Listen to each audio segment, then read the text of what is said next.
Good evening. Welcome. Welcome to our April 1st meeting. I'm not going to say April Fools. Not a good thing. So great to see everyone here tonight. I'd like to have an invocation led by Mr. Reverend Ryan Bagoo.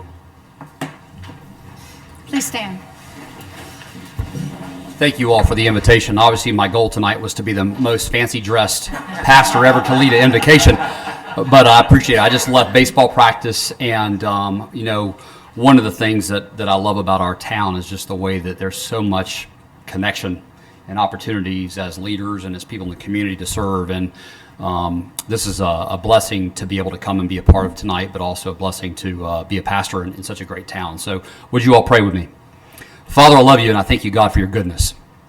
Lord, yesterday was just such a reminder that, Lord, God, we needed you more than we ever realized. And God, we thank you, Lord, that your Son came to do for us what we could not do for ourselves. Lord, and that's to live a perfect life. We thank you, Lord, for the hope that we have in him because of the resurrection. Father, thank you for our town and just the blessing of being a part of community, Lord, that, Lord, cares about one another. Lord, I pray that all that we say and do in our business, Lord, would honor you. Lord, I thank you for our leaders and those that have stepped forward because, Lord, they're not doing it for the money. They're not doing it for the fame. They're doing it because they care. And, Lord, I pray you give them wisdom. Lord, for all the homeowners that are here tonight and the landowners, Lord, that are making decisions and the other leaders, Lord, God, help them to see, Lord, what would be best for our community, not best for an individual, but, Lord, what would be best for the whole. Lord, we ask you to bless this night. In Jesus' name, amen. Amen. Mr. Kersler, are you going to do the Pledge of Allegiance for us? Pledge allegiance to the United States of America, to the republic for which it stands, one nation, under God, indivisible, with liberty and justice for all. Thank you. Ms. Silva, will you call the roll, please? Certainly. Mayor Roddenroth. Here. Vice Mayor Thompson. Here. Councilman Brown. Here. Councilman Hart. Here. And Councilman Lovendusky. Here. All present. Thank you. Could y'all please turn your cell phones off? Do we have any public comments? No, ma'am. No? Nothing was turned into me just yet. Okay, great. So moving to number 2 here on the list, resolutions and ordinances, we have 2. I will entertain the motion to approve Resolution 2024-01, the Jordan Cooper Memorial Scholarship Fund 5K Run Road Closure request. I'll make that motion. Second. Any discussion? All in favor say aye. Aye. Aye. We are approved then for the Jordan Cooper Memorial Scholarship Fund 5K run. Next is Resolution 2024-02, the Lake Region Kiwanis Club Parade Road Closure. I move approval. Do I have a second? I'll second. Any discussion? All in favor? Aye. Aye. Aye. Thank you. 5-0. Next, we have a proclamation for water conservation proclamation to Mr. Doug Conkey. Would you please come up? You guys want to come down? Come on. Yeah. Come on down.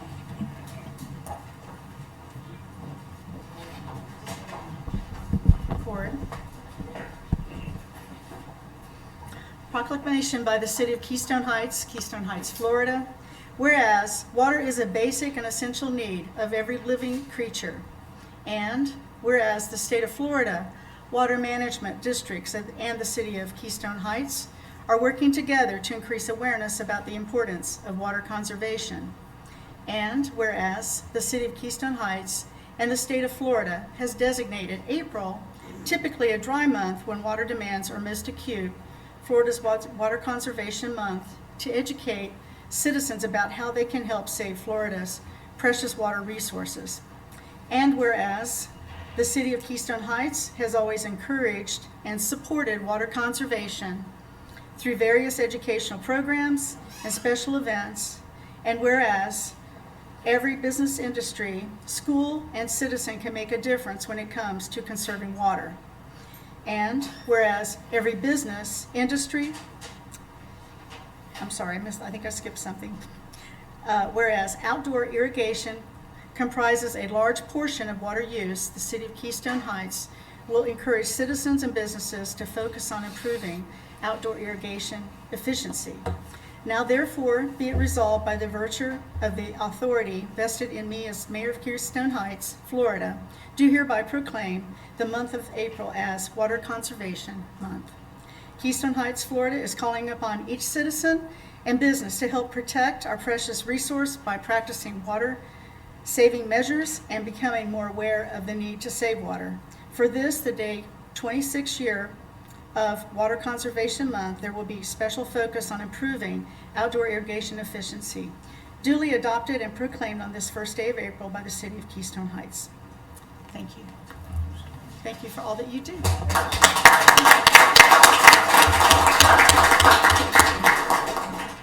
Let's see, where we got to get you here?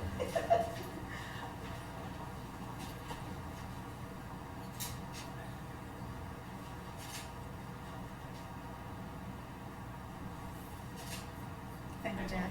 Appreciate it. Thank you so much, Dad. Do you have any thank you comments? Sure, be happy to. Go ahead, make some comments. Feel free to. Just turn that mic around so they can hear you.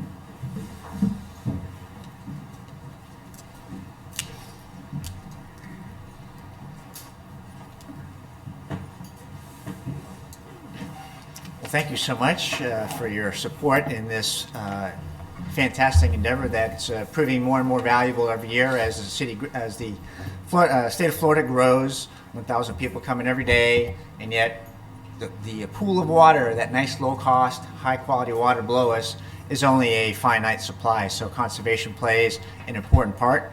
As it mentions in the proclamation, this is the 26th year, so for over a quarter of a century, the state of Florida recognizes the importance of water conservation.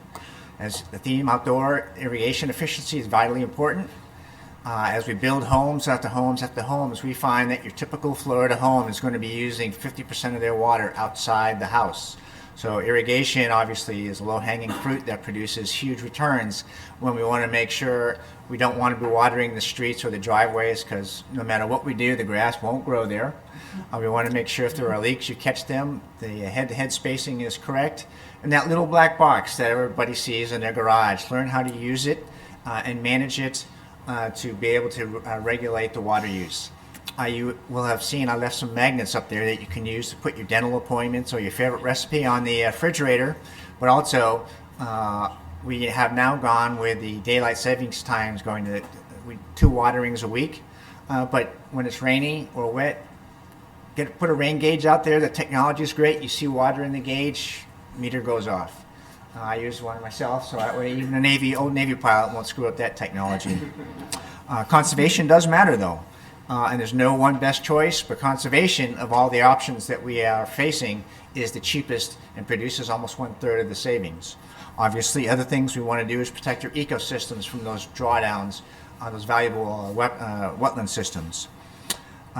If you know of somebody who has a consumptive use permit, those permit applicants have to produce a conservation element. Even the fair, which is about to start, they have a cup there at the fair. Lo and behold, didn't know that, but it's coming due, so they will have to produce a conservation element. And obviously the utilities that provide us water, that's very, very important. Agriculture is a very important aspect. We have a very robust cost share to make the farmers more efficient with the use of their water, and at the same time reduce nutrients that are bleeding off into tributaries and impacting other waterways.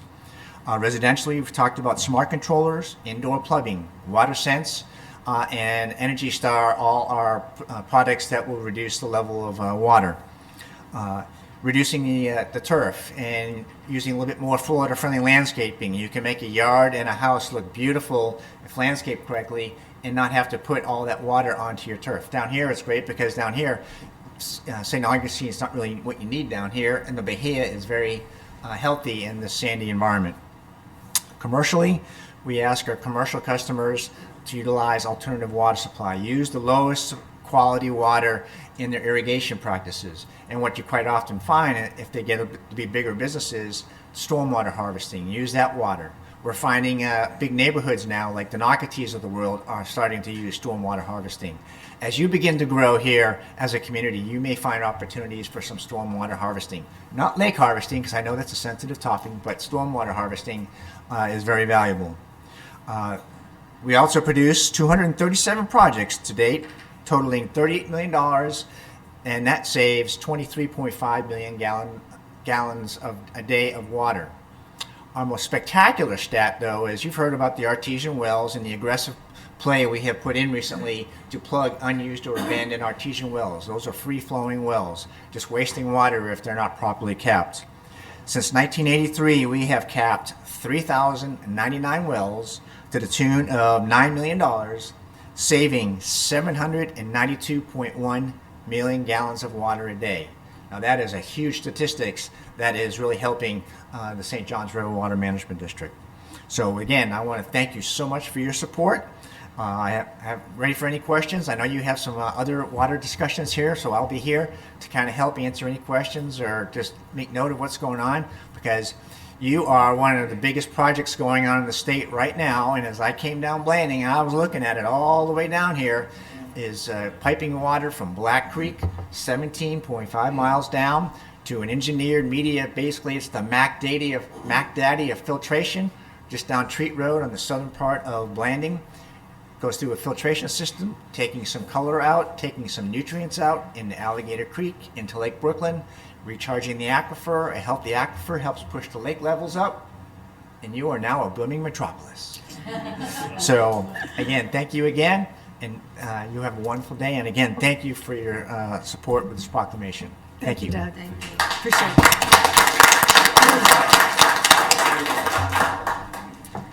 Okay, next is our consent agenda, and I'd like to make a motion to approve. We have several meetings identified here, and for you all in the crowd and listening online, a lot of the minutes, all the minutes have been caught up and are accessible on our website. They're still embedded in our agenda packet, so you may have to look for that meeting if you're trying to see specifics. We got some changes coming forward with all of that, but for now, they're part of a big packet. But these are basically all the meetings back to 1st of January, minutes, et cetera, that are listed here. So can I make a motion to approve these minutes? I make a motion we approve the consent agenda. I get a second? I'll second. All in favor? Wait. Oh, I'm sorry, discussion. Go Yes, ahead. I was able to review most all of these. Okay. And thank you to the city clerk for making those corrections. I appreciate that. But the March 4th, I was Yes. not able to review. Under roll call, councilman is misspelled. And under public comments, we're using past tense for all the public comments, except in one instance where Natalia Figueredo, sorry, I can't pronounce the name, but we're using present tense there. Not a problem, that will be changed, sir. Thank you very much. I just have an observation. We can't really comment or vote on the contents of the heritage of the planning, but I think we can approve the form that they used. Is that correct, Council? I think, yeah, we're just approving the minutes. The minutes. We're not Well, authorizing. but we weren't there, so I'm just saying that we can approve the form that they used. We can't necessarily approve the content. I'm confused. I do apologize. No, That that's is how it's been. Yeah, I understand, and I think council agrees with that. I'm not debating the motion itself. I'm just clarifying it just from a legal standpoint. You're talking about the way the form is, the No, context? I'm saying we weren't at those two meetings, so we cannot say that, yes, this is exactly what they did, but we are approving the way they're setting it out. Right, you're as a form. you're approving that they're an extension That's right. as an appointed board. That's right. They approved their own minutes presumably at their meetings. Right. So, that's how much. Any more discussion? Thank All you. in favor? Aye. Any opposed? Okay. We have approved the minutes. Okay, next is financials. The Life South Blood Drive event application for July 14th. So normally, when you approve the consent agenda, it's everything A through D. Right, So it's all approved. it's all approved, right? Right. Oh, wait, I'm sorry, all those individual things. I'm sorry, I saw there's so much on here this time. There's a lot of stuff on It's a it. lot of stuff on here this time.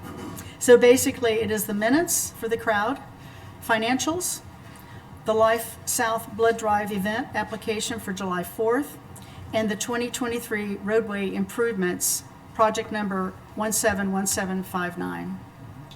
And just to clarify, there were actually no financials in this. Correct.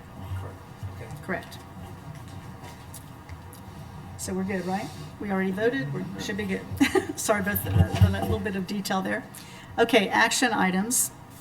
I would like to ask Mr. Paul Wayne to please come up, and it's about the July 4th introduction. Hello, council. Thank you for having us. Yes, thank My you name is for being Paul here. Wayne. Thank you. Thank you, Mayor. My name is Paul Wayne. I'm a member of a band called Duval County Line. Some of you may have seen me on television playing the national anthem for the Jacksonville Jaguars Titans game. Thank you. Life's been a whirlwind since then. But more importantly, my beautiful Lisa and I run a program called Guitars for Kids Rising Stars program, where we gift new and refurbished instruments to really anyone who has the desire to play music, but mostly, of course, children. The school system seems to be taking that away from them, and I want to make sure they have a chance to play music and express themselves. Once a child receives an instrument from the Guitars for Kids program, they become a rising star for life. At this point, there are somewhere between 250 and 300 of them. And what it does is it basically it improves their home life, their focus. It gets the phones and the game controllers out of their hands for a while and lets them be creative and do something with their own minds rather than following someone else's lead. And it has shown to be positive all through this community. We've been invited to play for the July 4th program that you have going on. My band, Duval County Line, is going to come down and play. We'll provide all the sound, the lights, the whole thing that takes to run a stage. And we're also going to invite some of our rising star bands, because some of these kids have not only do they become rising stars for life, there's a place where they can go as a community of kids to help each other with schoolwork, help each other learn how to play music. They build bands together. It gives them a focus and a place that they can be in control for a little while every day, rather than being told what to do constantly. And it really has improved all of these young people consistently. So we're honored to be here. We're honored with the opportunity to show you what it is we do. And we thank you for having us, first and foremost. This is my very first presentation to a city council, so I'm... You're doing great. And I'm apparently the only hippie in here. Well, I would be if I could throw you. Hey, one of the most famous statements on the radio program, when I woke up the next day after the Jags performance, I had gone viral on 4 different platforms. I was in Guitar World Magazine, USA Today, all the NNs and ABCs and NBCs. I was all over the place. ESPN televised it, so 40 million people saw it. And one of the most famous statements was, a radio DJ asked me, how long have you been working on the mullet? Well, I had to go with an honest statement and say it's not a mullet, it's a receding hairline. So, but the reality is that we're doing all we can to help these kids focus and give them something to hang on to. So we're going to bring some of our rising star bands with us. Some of the kids are going to play. We've had a band called Shopping Mall Gorillas. I don't know where they came up with that. We've got a band called Bad Decision. Yeah. So, and another of our rising star bands, one I'm so very, very proud of, is called Midnight Sun. And they've pushed forward with the support of the community and their parents and their classmates and peers They've opened for bands such as Molly Hatchet and Red Jumpsuit Apparatus and bands like that. And these kids are 14, 15 years old. So they're getting a chance to do what I wish I had a chance to do when I was their age. So what we do is we provide quality instruments. We run all of them through a master luthier shop, make sure that it's the best toolkit they can get to go to work with, and we give them a fair shot at it. Again, I don't know exactly where I'm going with this, but I do just want to say thank you so much. I'm humbled by your graciousness, your kindness. I thank you so much for the opportunity to show you what it is we do, and so you can see these kids shine. Thank you for your time. Thank you. And Mr. Baldwin, Yes. would you be kind enough to tell everybody where they can find you and some of the rising stars on Thursday night? Oh, absolutely, yes. I host full band open mic jams. I don't know if everyone knows what that means, but what we do is we provide the entire sound system, the instruments, everything. You're all welcome to come and play my custom guitars from the luthier shop or all the custom stuff that's on the stage and really show off with a light show and a full sound system every Thursday night at the Howlin' Wolf in Putnam Hall, right down the road. Putnam, I like to call it Putnam Hall by God, Florida. Yeah. And that's every Thursday night from 6 till 10, and everyone is welcome. It is a family-oriented place. We call it the Wolf Pack. The Wolf Pack has been there. They have shown up and shown their love and support for this program and for what we are trying to accomplish consistently for the last 4.5 years that every Thursday night I've been there. The Wolf Pack doesn't just show support for the kids in the program. We've had several kids come through the program with special medical needs, special educational needs, and the Wolfpack has always stood up and made sure that those kids had what they needed. Some situations are glorious and joyous, some not so much, but they always show up. And so, as the community, as the council sees, that's a good place. Yeah. Yeah, it's full of good people, and we love them very much, and they love this community, and they show it all the time, all the time. Thank you. Thank you so much. Thank you guys for having us.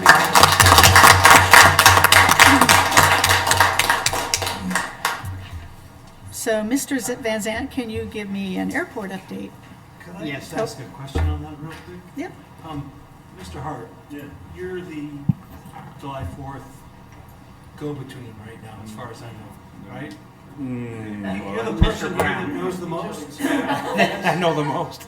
I'm not the go-between, but what's your question? Are we going to pay them to play on July 4th? I would imagine so. Yes, Yes, sir. I'm the go-between. Yeah, Mr. Brown and I did a walk of the facility. good and bands said, don't play for free, I'll tell All you right, I that. just want to make sure we got money flowing in their direction. Yes, sir. I have a question. Is your mic, is it an open mic for would you let a horn player sing? Absolutely. Oh, okay. Any and every musician is welcome. It is not a karaoke. We don't do that. But if you can play and you want to What about jam, you disco? come on. Well, how about some disco? You come on with it. Oh, boy. Sorry, man. No, you're okay. It's okay. Great. Mr. Van Zant, would you give us an airport update, please? Yes, ma'am. A lot has been said about the airport and its lease to the firm, which is a non-aeronautical tenant of the Keystone Heights Airport. And I don't have a preconceived opinion one way or the other, but I would like to just inform the council, the public, everybody that's been following this, as the fact, as I understand them, with 30 years of dealing with the FAA in America, in the Middle East, Germany, and they are a huge federal government institution, the Federal Aviation Administration. They require that your airport authority, and this is not unique to 42 Juliet Keystone Heights Airport, this is every airport in America, the FAA funds with millions of dollars of grant money every year, all these airports. So when you have a lease, regardless of who you are, this really has very little to do with the firm. This has to do with the FAA requiring fair market value. They will not allow themselves to spend the money that they spend and then have an airport do a less than fair market value sweetheart deal, whatever you want to think of it. So I wanted to say those things out loud to you. It is also proper when you go for a non-aeronautical tenant on any airport. Again, this is not unique to the firm, not unique to Keystone, to get a fair market appraisal, especially when you haven't had one in 25 years. And the FAA, more so than the Keystone Airport Authority or any tenant, is going to be the predominant decision maker in this whole scenario. So that's just kind of the 50,000 foot overview. If that normalizes anything or has created any questions, I will try to answer them. And I've got the airport manager and the head of the authority here. But you as council have been engaged. The Clay County manager received some correspondence, called down to see if he needed to come to an airport meeting. Really, you've appointed your airport authority, and you'll appoint a couple more members tonight, and this is really their football game to play here.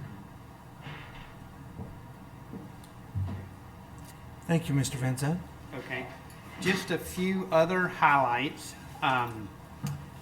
Ongoing work at the airport is happening to resolve the firm's lease. We had a great couple of days with the Snowbird aerobatic contest out there. Just some beautiful airplanes doing some really cool aerobatic flying. We have what's called an aerobatic box above our airport, so when that airspace is reserved for aerobatic use, then we can do those kind of things. There's some tentative dates of April 5th and 6th for some aviation medevac training going on out at the airport. We expect an uptick in kind of commuter traffic heading down to Fun and Sun and Fun, which is in Lakeland each year. And this year it happens to be between the 9th and the 14th. So we get a little bump in fuel sales as people are heading that direction from all over, landing and getting a tank of gas and eating a hot dog and doing their flight planning and moving on. And that you've all got a copy of the propeller terms, and we have some others if anybody in the audience would like them after the meeting. So that's what's going on with your airport, and just wanted to make that update to you. Thank you. Appreciate you clarifying the details with regard to the firm. I'd like to ask Mr. Bill Prang, the airport engineer, to please come up. Inside of our packet is the airport utility feasibility study. Good evening. Good evening. Good evening, members of council, citizens. I think you have this package, and I provided a couple of slides. I want to point out this is a draft document. It's the draft final document. This task started in early 2022. The task was funded jointly by City Council and the Airport Authority. The City Council paid the first $110,000 of the task, and the airport is paying the remaining $25,000. The total task is $135,000. We're in probably the last 5% of the effort at this point. This document was distributed about a month ago to our stakeholder group that's been involved in all the technical memos that have been released. That includes Bradford County, the city, the airport board members, and Clay County Utility Authority. In fact, Clay County Utility Authority was kind of the catalyst for this. You have to go back to your prior city manager and the prior airport manager, both of whom were actively involved in talking to CCUA about extending water line and sewer line to the airport. This goes back 3 or 4 years ago, and the CCUA reps engaged in a couple of meetings, and the general consensus of that was that CCUA was interested and possibly able to extend water and sewer to the airport, but they needed real numbers. So this report attempts to set forth real numbers for three categories of what are normally considered underground utilities: potable water, sanitary sewer, which is also referred to as wastewater in the report, and fire protection water. Fire protection water is a bit of a unique animal for an airport, and I'll just, before I get to the section on fire protection, I'll explain that now so I don't forget later. Aircraft hangars, particularly aircraft hangars that are large, where the entity occupying the hangar is doing either maintenance work, paint work, welding, airframe work. The NFPA code requires those hangars to be sprinklered, and there's a very high flow and pressure demand for a sprinklered hangar building. So as I get to those numbers, I'm not going to have too many numbers tonight. I'm not really a numbers guy. I'm not the utility engineer who did this work, but if you have specific questions about any of how the flows were generated, I can either answer them or write the question down and respond in writing. So that's where we're headed tonight. The first graphic I brought to show tonight is really just a representation of the existing airport layout plan.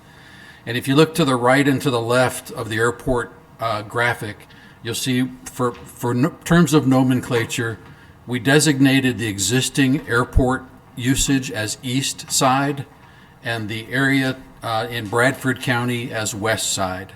It's not an official naming, but we had to have some way to designate where most of the existing hangars and aircraft activity is occupied on the east side, and then the west side, which is where a new road is partially built and a west side development area is being planned and developed. So that's that basic distinction. Next, please. I'm sorry, I don't know who's running this. Thank you very much. This is the same graphic, but you can see in green a number of short-term and mid-term projects that are planned at the airport. The green buildings are hangar buildings predominantly, and the larger green facility on the west side is what is currently proposed as a multi-structure hangar, warehouse, and office complex that MHD Rockland has planned. You can see it's large in size. That would be an example of a large hangar that fits three P3 aircraft for a full range of aircraft maintenance activities inside the hangar. Again, just to clarify, the only thing that's been constructed in the west side right now is slightly over a mile long Bradford County built a portion, 98% of the west side service road. It's not yet connected to State Road 100, but they've received permission to do that. And as soon as the airport can reconfigure their perimeter fence, that road will be connected to State Road 100. That's if you will, the beginning of what will eventually be light industrial and commercial and aircraft use area on the west side of the airport. All right, potable water, let's start there. Drinking water, if you will. The existing CCUA potable water system exists of I think one more slide, please. I'm sorry. Thank you very much. This is a depiction of existing CCUA facilities in the vicinity of the airport. The green line represents the sanitary sewer station, which is generally located adjacent to and behind the Clay County, the Clay Co-op, Electrical Co-op headquarters. And then the green line that follows the State Road 100 right away is a 6-inch sanitary sewer force main. The sanitary sewer force main terminates at roughly the intersection of State Road 100 and I believe locally you call it Speedville Road. The blue line is a 12-inch CCUA water line, potable water line. It also terminates in generally the same vicinity, and for the most part it follows the right-of-way, although on the western or northern extreme it diverts off of State Road 100 and follows another path. You can see too in the upper part of the graphic is the location of the airport, identifiable by the large grass triangle area, which is the footprint of two existing runways and a former runway in the 1940s. The next graphic shows some planned development for which information was provided to us specifically at the request of CCUA. Makes sense that if CCUA or some other entity is going to extend water and sewer to the airport, it would need to be designed and sized to serve any other development that might occur along the same corridor. In fact, I can tell you one outcome of the study is the demand for water, potable water, and sanitary sewer at the airport is very small compared to other demands that appear to be coming onto the CCUA system for other development. The other development that is shown there in pink, I'll start at the top of the graphic. There's a future subdivision and a gas station convenience store that's planned. There is near-term and long-term expansion of the Keystone Heights RV Resort and another gas station and convenience store in that vicinity. There's a planned subdivision called Country Meadows. And then down on the right-hand side is a future commercial circle development. We obtained information about these facilities by talking to those developers, and again, with the help of the former city manager and former airport manager was where we obtained those plans. I don't think we have any private information about that. It was information that was otherwise readily available from the developers. So potable water. At the airport, the potable water demand for future build out of the airport is 117 gallons per minute. That's the peak potable water demand that we determined for the airport. The potable water system, next slide please, sorry. The potable water system we have designed is basically a split system. On the lower left of the graphic, there are two connections to a future CCUA owned 12-inch water main at each of the roads that feed the airport. One goes on the lower side of the graphic up into the east side, and the other connection point would serve the west side. There is, both of those are 6-inch water mains on airport property. There is a 4-inch water main that cross connects between them that would serve the development parcels that might develop along that crossover road that's not built yet.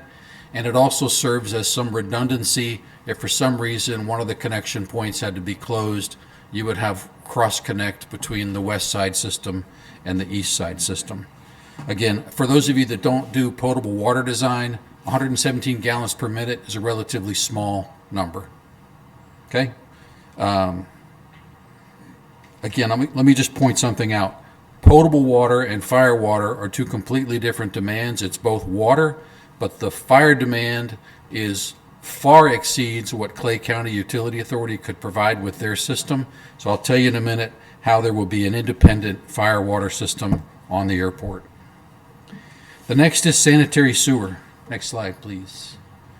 So the wastewater follows essentially the same pathway, a dedicated line on the west side and a dedicated line on the east side. Both of these sanitary sewer services are a combination of gravity, where gravity works, and where gravity does not work, meaning it has to be pumped uphill, we use lift stations and pumps and force mains. There's an extension of the Clay County utility line, a 6-inch force main extension, all the way out to the new intersection at Southeast 81st and the new Bradford County Road that was built. And again, a combination of gravity and sanitary sewer force mains for those two systems. Again, the sanitary sewer demand is relatively low. The peak demand is 100 gallons per day at future airport build out. Again, in numeric values, that's a relatively small demand. In fact, again, the demand for all the other development along within the city and along the corridor from Speedville Road to the airport far exceeds 100 gallons per day. Now, you might ask, what are we going to do about that? We are aware from talking to Clay County Utility Authority that they already have in their 2023 and 24 budget a project to begin design and extension of their wastewater treatment plant and to evaluate the size and routing of their existing force main to see if it needs to be increased or if additional lines need to be installed to meet demand that's not associated with the airport. I'm not really prepared to talk in detail. We don't work for Clay County Utility Authority. We just know that in cooperating and coordinating with them, they gave us that information along the way, and we included it in our report.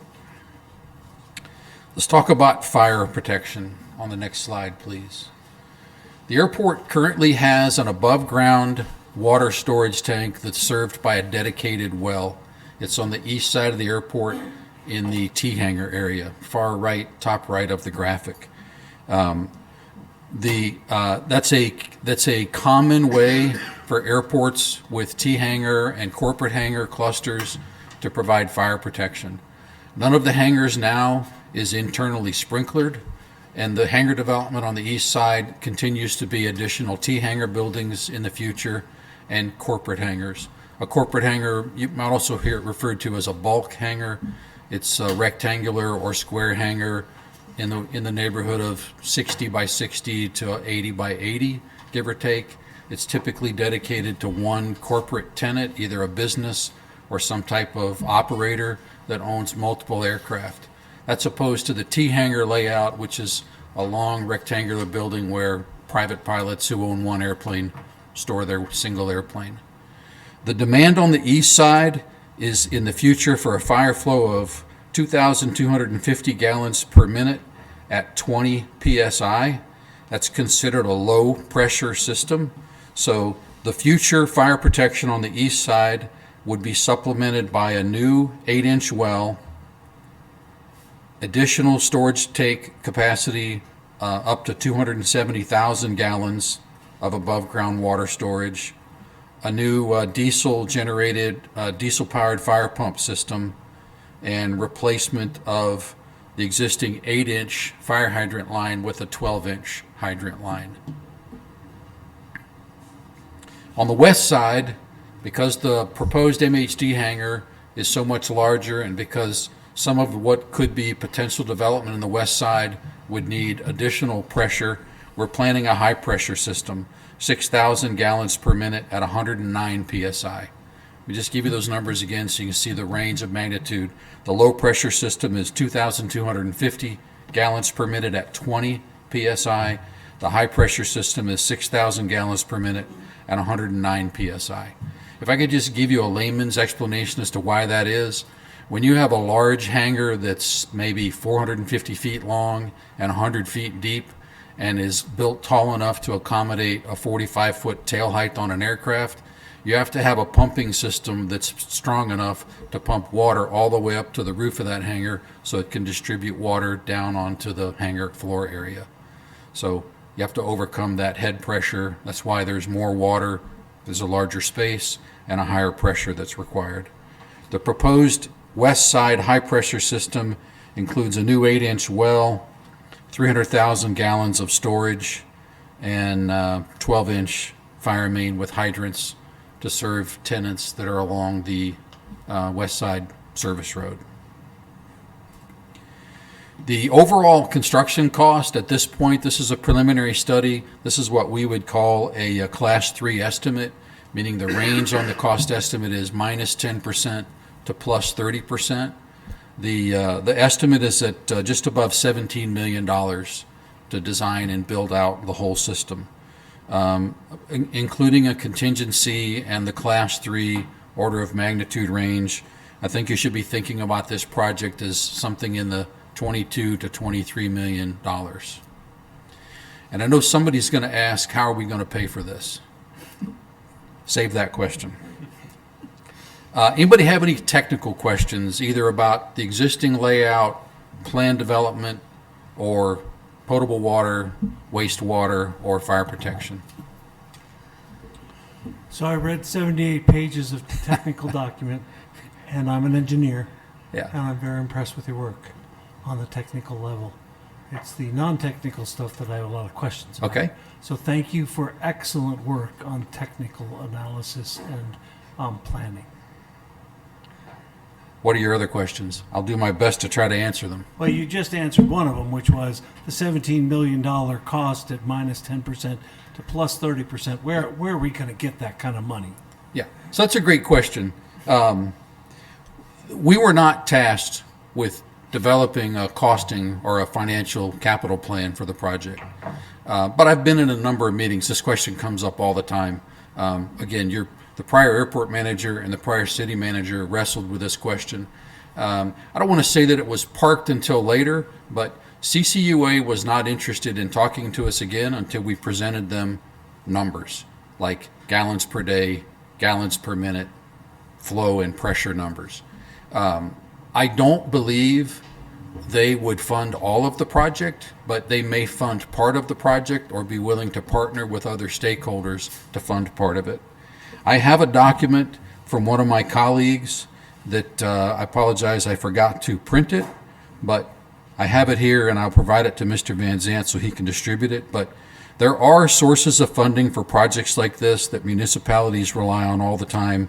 Some of them are state funded. There's a state revolving loan program that offers low interest rate loans. The DEP has a program for small community wastewater facilities. The DEP also has a program for water quality improvement grants. There's sometimes federal Clean Water Act grant programs. And it's also possible that with the right combination of retiring septic systems and removing small well systems from the airport over time, that the Water Management District might also participate in some cost sharing. So we've not approached any of those agencies. Again, repeating also, the previous city manager mentioned that we're probably, whether you agree with this or not, philosophically, we're in a season in the United States where the federal government seems to like to write big checks for infrastructure projects. So a program may come down the pike again, something like the bipartisan infrastructure law, for which there were funds available for these types of projects. Right now you have a project that has a feasibility study and some conceptual layouts. So I think in the development of the program, we're probably still in a stage that we would be defined as crawling. I don't know that we're ready quite to walk. We're certainly not ready to run. And when I say we, I'm including all of the stakeholders. Keep in mind, I work for the airport authority, so that's my number one client, but I understand that as a stakeholder group, we always intended to engage stakeholders and help to answer questions like this. So I will provide this list of possible sources to Mr. Van Zant and the airport leadership so it can be distributed for future consideration. And certainly a plan like this helps us go after those kinds of sources of funds. Yep. If we show a funding source, we have a plan here, this is how much it's going to cost, we have a much greater chance of winning money than if we have no plan at all. So this is a really great start here. Can I say too that almost all grant funding programs, the purpose is a need. There's a need. The grant funding is to meet the need, solve the problem. I don't live in this community. I live in another small town in our state. But all rural communities are making efforts to retire septic systems whenever they can, particularly when they are at or near protected waters or special waters of the state. So I live in Suwannee County. Suwannee County loves to retire septic systems and put people on piped systems where it can be sent to wastewater treatment plants. So there's funds available for that type of activity. The other need that's clear at the airport is development needs. So job growth grants are sometimes used for this type of project. My guess would be, if I could go back to the metaphor of crawl, walk, run, you're probably going to bite this project off in pieces. And maybe the first piece is just getting water and sewer to the edge of the airport. So we haven't really, we weren't tasked with, and we haven't spent any time phasing the project.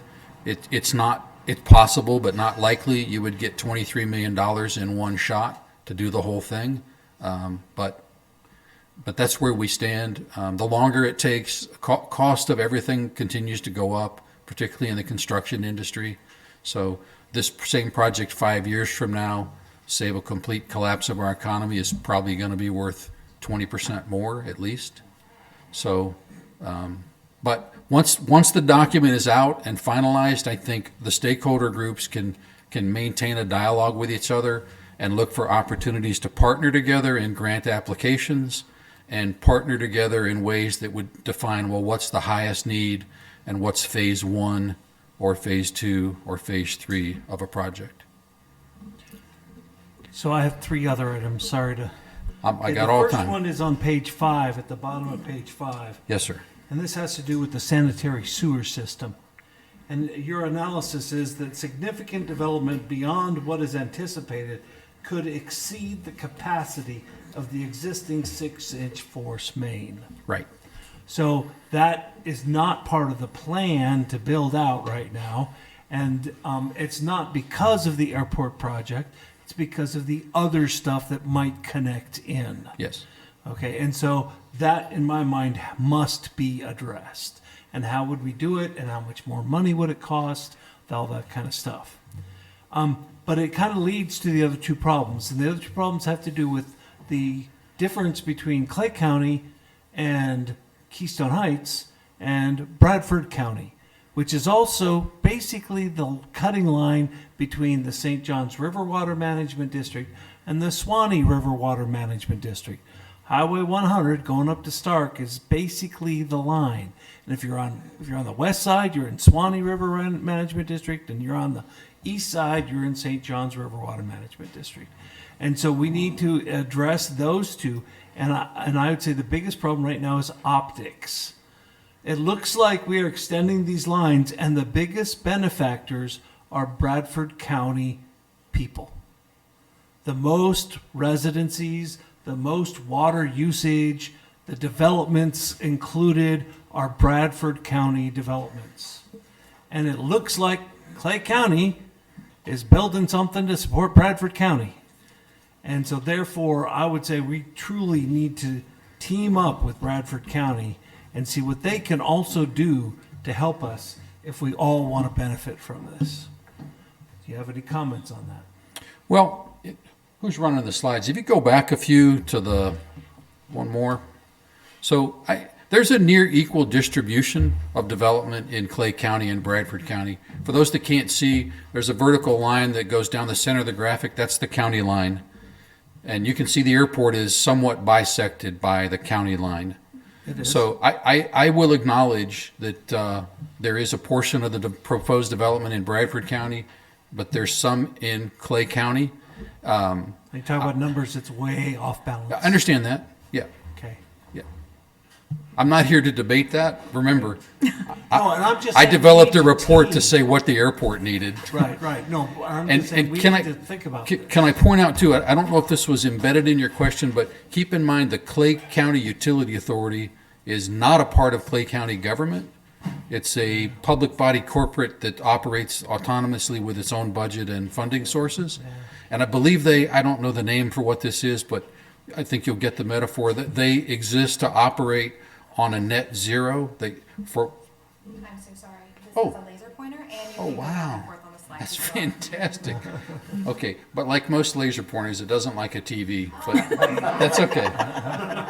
That's an invention for one of you inventors out there, a laser pointer that will actually point at a TV. But so I do think partnership is important, but Clay County Utility Authority has expressed an interest that if we could demonstrate a need, that they would extend and either take ownership or at some level receive ownership and operate the system. So to the extent that it might benefit Bradford County residents, I think they already do that to some extent on their system, and they're not bound to only exist and operate within Clay County. So I totally agree with everything Okay. you said. The problem is optics here. We are Yep. doing nothing to help our own citizens. I mean, my brother-in-law just spent $18,300 because he was forced to connect to the city water and city sewer. Nobody helped him. He had to pay that out of his own pocket. We're doing nothing to help our own citizens, and yet we're talking about spending $20 million plus, mostly to the benefit of Bradford County. I think the optics on that are bad. That's just my observation. I don't think that's a question for me, or at least I don't have an answer, but thank you. You're the engineering for it, Okay. and you did awesome on the engineering. Thank you very much. Yeah. All right, did you have 3 total questions? I'm done with my questions. Okay. Thank you. Well, that was easier than I thought. No? I do. So- I do, Mayor. Yeah, go ahead, because I got have one. two questions. Okay. Hopefully mine are simple. Your packing where the sewer is going to be, do you know if they're planning on using the one behind Clay Electric, or would they have to make a new packing Yeah. place up or treatment center? So what they have told us is the facility they have now, which again is, I don't recall the name of the road, Hallman Road maybe, but it is expandable. It's the type of wastewater treatment plant that you basically build extra units, Right. the flocculator and the distribution. It is expandable. And they've known for some time that it would need to be expanded. I'm not privy to their timetable or the amount that they will expand it. I think that's probably a question that could be asked directly of CCUA. Again, we distributed this final draft about a month ago. I pinged the CCUA staff and everybody else today to say, hey, can we have some comments? I'd like to have a final stakeholder meeting. So there might be an opportunity at that meeting for Charlie to ask, what are your plans within the existing facility? And Mr. Brown, if I could, someone else, an astute member of the audience, asked me before the meeting, why aren't we just building a new well field and a wastewater treatment plant at the airport? That's actually a great question. We started there. When CCUA first showed up, they wanted the airport to give them some land so they could develop a well field and a wastewater treatment plant. The only problem is, because it's a federally obligated airport, they don't have the ability to give land to anybody. The Clay County Utility Authority could buy the land, which they were not interested in doing, or they could lease it at fair market value, which they also were not interested in doing. Those were, at the time, several years ago, those were both, game stoppers for them. So we have investigated a plan of, okay, if those are insurmountable hurdles, what's another way to crack the nut by extending their system towards and onto the airport? Right. My second question is the Bradford County Road. Yes.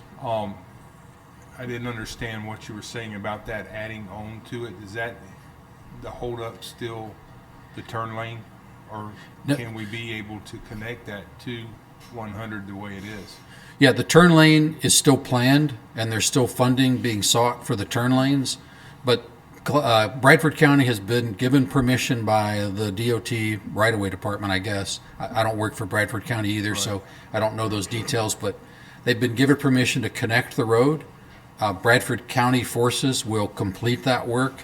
But it can't, because we have to maintain a perimeter of the airport, that work can't be done until some new fencing is constructed. And tomorrow night, the airport board will be presumably receiving a grant from the FDOT Aviation Office to do the fencing project. Okay. So Good. the ball is rolling, if you will, to connect that road. I think it's still up to airport management and the board to decide how and when the gate will be open or closed, but there will be a perimeter gate on the new road once it's connected to State Road 100. Okay, thank you. Yeah. So my two Yes, ma'am. questions, with this proposal, which looks like it took a lot of work, is there a cost associated with that proposal? This proposal? The that's work we did, presented? $135,000. Okay, and who paid for that? The city paid $110,000 in a previous budget year. Okay. And just the way, I keep using, I know who they are, but the former city manager and the former airport manager agreed through some means that as we submitted invoices, the city would pay the first $110,000, and we're done with that. We're at the latter parts of the study. The airport is now paying the invoices. What's the expiration on this proposal, the date? The expiration on the task or on the proposal? On the proposal. So you presented all this detailed data, like Dan stated. So is there a expiration date on that document? Well- So if we go to look at, seeking a grant or whatever, Yeah. we want to know that that document's still valid. Yeah, so I would say this has a 3 to 5 year life. Okay. And most studies of this type have that lifespan, but there's two things that would change the validity of the numbers in here. If on-airport development changed significantly, if the development plan changed, we would have to reevaluate this, or if other development along the corridor changed up or down, you'd have to reevaluate. And I should say up or down for the airport. Okay. Probably giving you more than you need. This will be in one of Charlie's reports in the future, but I do know the airport is planning to do an airport master plan update next year. That's usually a 2 to 3 year process. So the airport will be taking its own clean look at the airport master plan that was developed almost 10 years ago and updating it. If any significant updates came out of that, you could look back at this report, update the report, issue a revised report. I would say the frame of this report is probably good for 15 years. Okay. Just the tweaking of the numbers and when the demand comes on board is what would make a difference. Okay. In fact, I'll give you one example. This, and I don't know if this was exactly what you were headed for, but let's see if the pointer will help me here. Well, you see the large green buildings on the left in the west side area. I can't read that far, so let me look at mine. You see some gray parcels that are shown. Yeah. The MHD Rockland facility, you could think of that as the anchor facility. And then there are 1, 2, 3, 4, 5, 6 other parcels in gray. It's not reasonable for a first stage plan like this to think that the entire area would be developed. So we chose about 40% of the available land would be developed. There's a lot of uncertainty when an anchor tenant moves into any industrial park.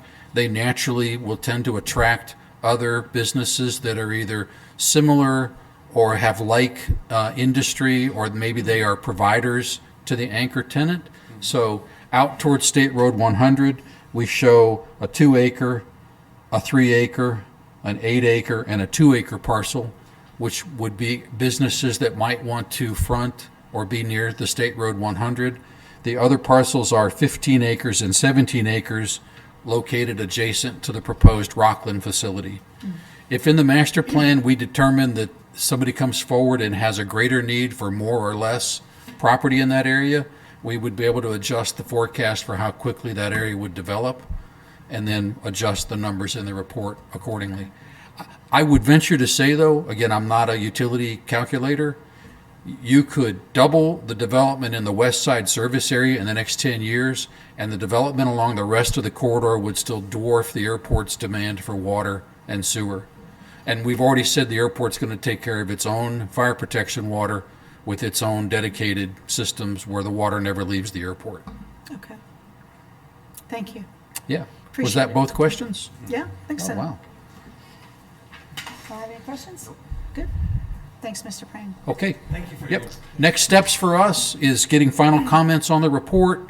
We will offer and hold a stakeholder meeting with as many entities as want to participate, and we'll finalize the report and make it available as PDF.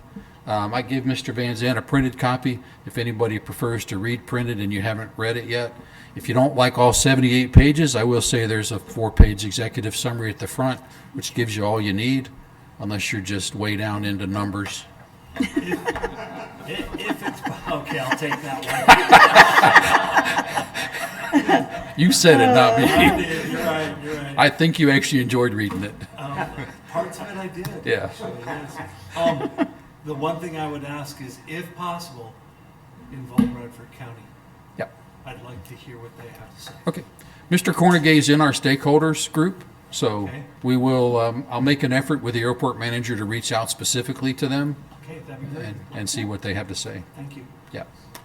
Thanks, everybody. Thank you. Appreciate it. Okay, next on our action items, we have 2 seats that are open with the Airport Authority. Seat number 1 that expires in May of 2025, and seat number 3 that expires in May of 2027. I will entertain a motion to fill seat 1 of the Keystone Heights Airport Authority. I Now, now I haven't done it when we've had more than one person, so we have 3 per slot, correct? I think somebody would just make a motion to put in seat one one of those three people. So could I make a motion that if any of the candidates are here, Yes. that we let them speak up to 3 minutes? That's what we used to do.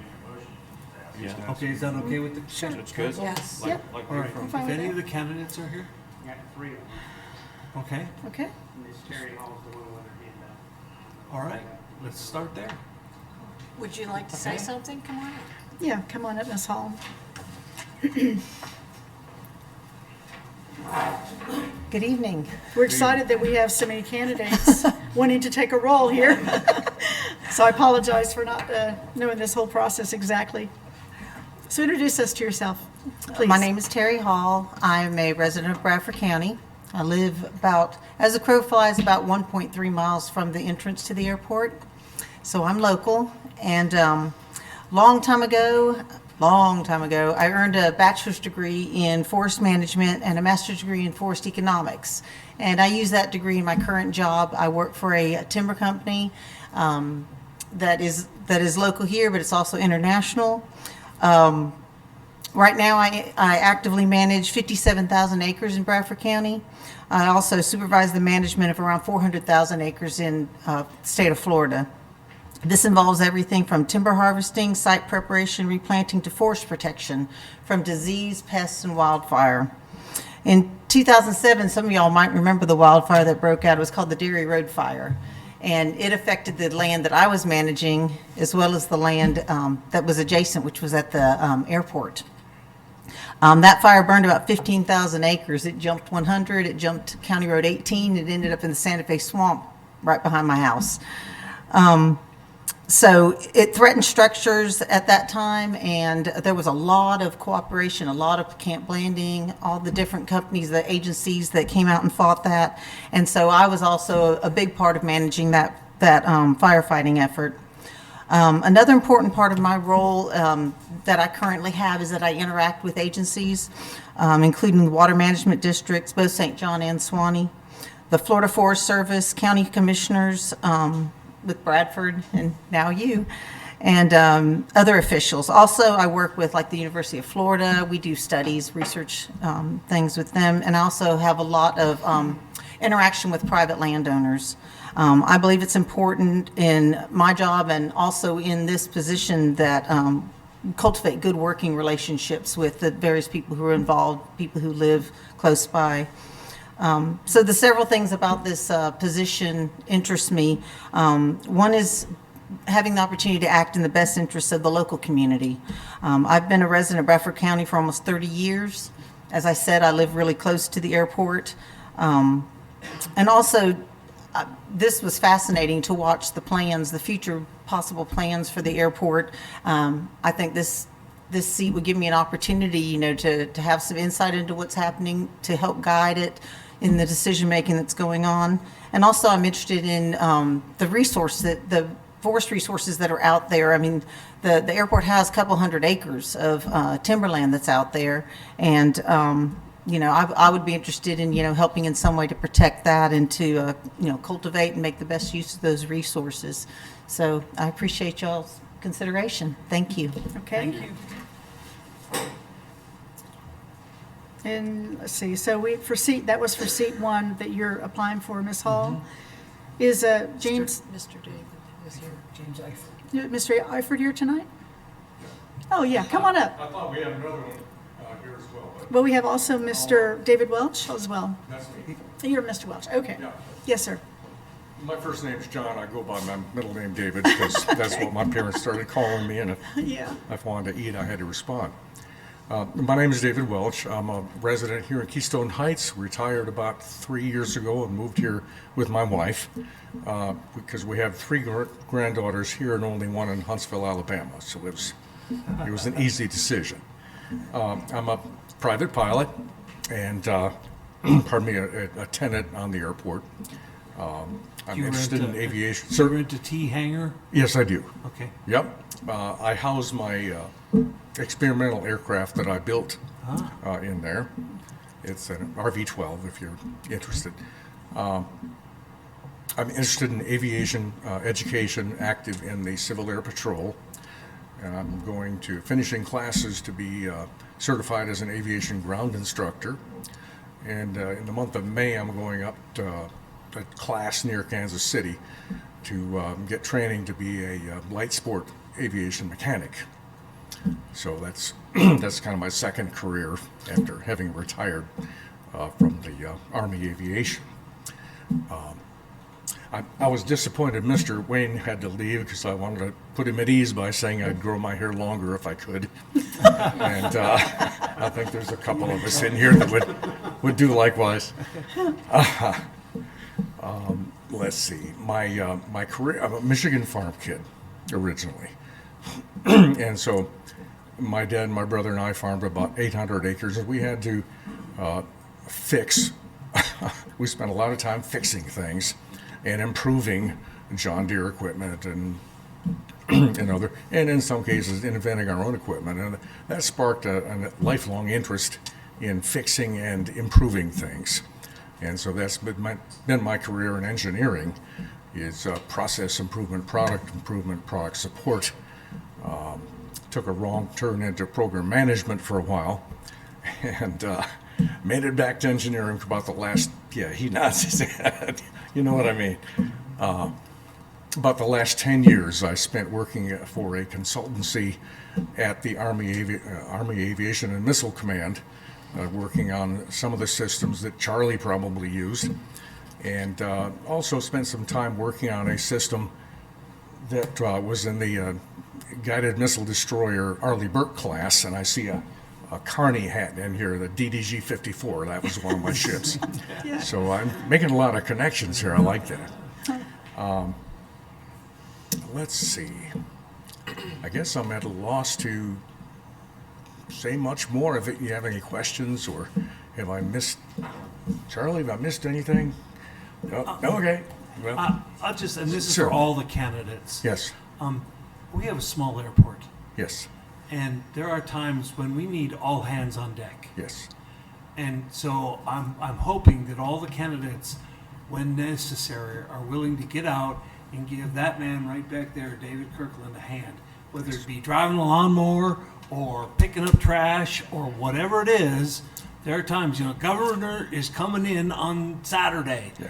And we need this place spick and span. And I'm hoping that our board members understand that. It's not you're in this lofty board position and you got a bunch of worker bees below you Yeah. to do all the work. No, not at our airport. We're small. No, I wouldn't feel right about showing up once a month to a meeting.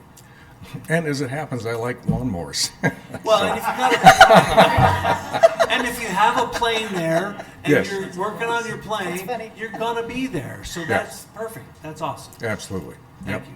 So thank you for your time, and Thanks, Mr. Look Welch. forward to it. Appreciate it. Is Mr. Eichert here tonight? No. No. He is not. He called and he emailed and asked me some questions about the process, and as I'm thinking back in my head, I don't know that I encouraged him to be here tonight. I told him that the city council, you guys, on April 1st will be making the decision. But he's not here tonight, and I haven't heard from him any different. Okay. Just as a reminder from his application, he's General Yes. Eifert. Right. I would like to nominate Terry Hall for that seat one. Oh, that's right. That's it. That's all. Yes, it is. I would like to nominate Terry Hall Second. for seat one. Did I Discussion? hear a second? Yeah, did I hear a second? You said second? Any discussion? So I'd like to say that this is the airport, and we need an airport person. We need to deal with the FAA, someone who understands Class D airspace, Class E airspace, someone who understands FAA certifications, someone who understands the difference between jet fuel and L110 fuel. We need airport people on the airport board first, and then if we have a luxury, we can add a forest person or someone else. But that's my preference, having spent a career in the Air Force and also being on the board, the airport board, at one point in my career here in Keystone Heights. I'd like to give it a little different spin on that, if I might. So much of what we do and what they do at the airport is based on relationships that are built over a period of time. And looking at General Eifert's resume, it appears, based on his 41 years in the military and his relationships that he has, in his own words, a good relationship with both state and federal elected officials, which could be of use to the KHAA. I think that's extremely important, especially now that there's going to be growth. We're going to need permission to do certain things by various agencies. I think someone who's plugged into relationships right now is the person we need. Yes, I agree with you. An experienced forester would be great, but right now, I think that the general's resume and his experience and his dealing with officials and his commanding 13,000 people, he knows how to get things done. He would be my preference. Let me add some support to that too. General Eifert can call the governor when he wants to. Mm-hmm. General Eifert has gotten millions of dollars in grants. He knows so many people statewide. Mm-hmm. He is a huge resource that Yeah. could help our airports so And that's what I'm much. getting at. That's my point. So, what I guess what I'm saying is we have three really good candidates We here. do. We really do. And this is not going to be easy. I think that there is one thing that we haven't talked about, and that is if the measure passes to change the city charter, we will lose the voting member on Camp Landing as requested by Camp Landing, and we will add another new voting member that will come from the civilian populace. So I expect that we may be going through this process again, and in 1 month, maybe two, and adding another new member to our board. So I would encourage all of you who are applying for this position, if you're not selected, please apply again. You're an outstanding candidate, and I think there will be another opening besides these two, and there's another chance for you to get on that board. And I think all three of them are great. And just as I mentioned, seat 1 expires next year, so it's a year long for that position because Charlie had to step down to become our city manager. So, Can I? yes, sir. Thank you. I second it because Vice Mayor beat me to the first one. But I've known Mrs. Hall for several years. I was at that fire in 2007. I got to see her in action. She is very good at what she does. Several years ago, we lost our forester, Mr. Harris, and unfortunately, we've had 2 other people that have stepped in to do it. But ever since I've been on this council, trees was important. It might have been because Mr. Harris was so in love with what he did out there with the trees and everything. And I think he probably knew every tree that was out there. And I feel, and the reason I seconded it was, I feel we do need a forester. We need someone out there that knows how to take care of these trees, when to cut them, when to plant them, and when to burn the underbrush to keep them from being destroyed. If unfortunately we have a big fire again. That fire was to the point where we were ready one morning to evacuate the high school because it was so bad.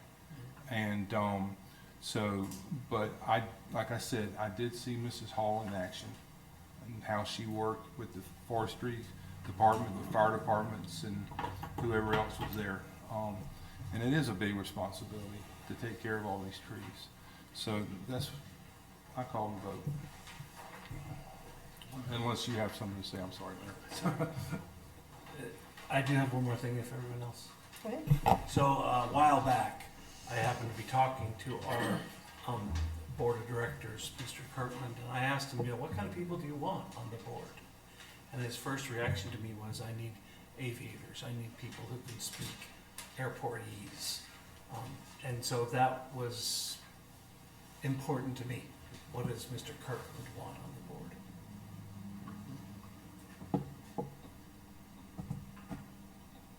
Any other comments? No. No? So we have divided. Well, we have a motion, We have to, yeah, you have to. we you have a have to motion vote. on the floor for My one password particular done? person. Right. So, how do we go about doing this in the vote? You got a motion, you got a second, Make a call motion? for the vote. Yeah. Okay, so I make a motion. For that we- one particular person. It's already a motion. I nominated her. Okay, so I make a motion. No, Tony over. No, we've already got the motion and Here. the second, just call for the vote. Okay, so for Ms. Hall, Yes. the vote. Aye. Aye. Nay. Nay. Aye. It's done. Motion passes. Motion passes. Okay, now, sorry, it's a little complicated with 3 of these to do. No, that's fine. Okay, for seat 3, seat 3, which expires in May of 2027. We have Mr. Robert Ludwig, who's a current member, Mr. James Eifert, General Eifert, and Mr. David Welch. So I know that Mr. Eifert is not here. Mr. Ludwig, would you like to say a few things? Hello, Council. Hello. Aye. Many of you know me already, but I will go ahead and I'll repeat, some of the same information, so I apologize because I may come across as a broken record. But Bobby Ludwig, and I live at 6451 Loch Lomond Drive, and I'm here again because the seat that I was appointed by this council a year ago was for the final year of a 3-year term. The board member prior to me served the 2 years and then stepped down, so that's how I came to be. I'd appreciate the opportunity to be able to continue on and to move forward as a member of the board and be able to serve a full 3-year term. To go back a little bit on my history, and again, I know a lot of you may know this, but I've worked for the city of Jacksonville as a firefighter for 26 years, and I've been employed throughout the entire 26 years as an airport firefighter.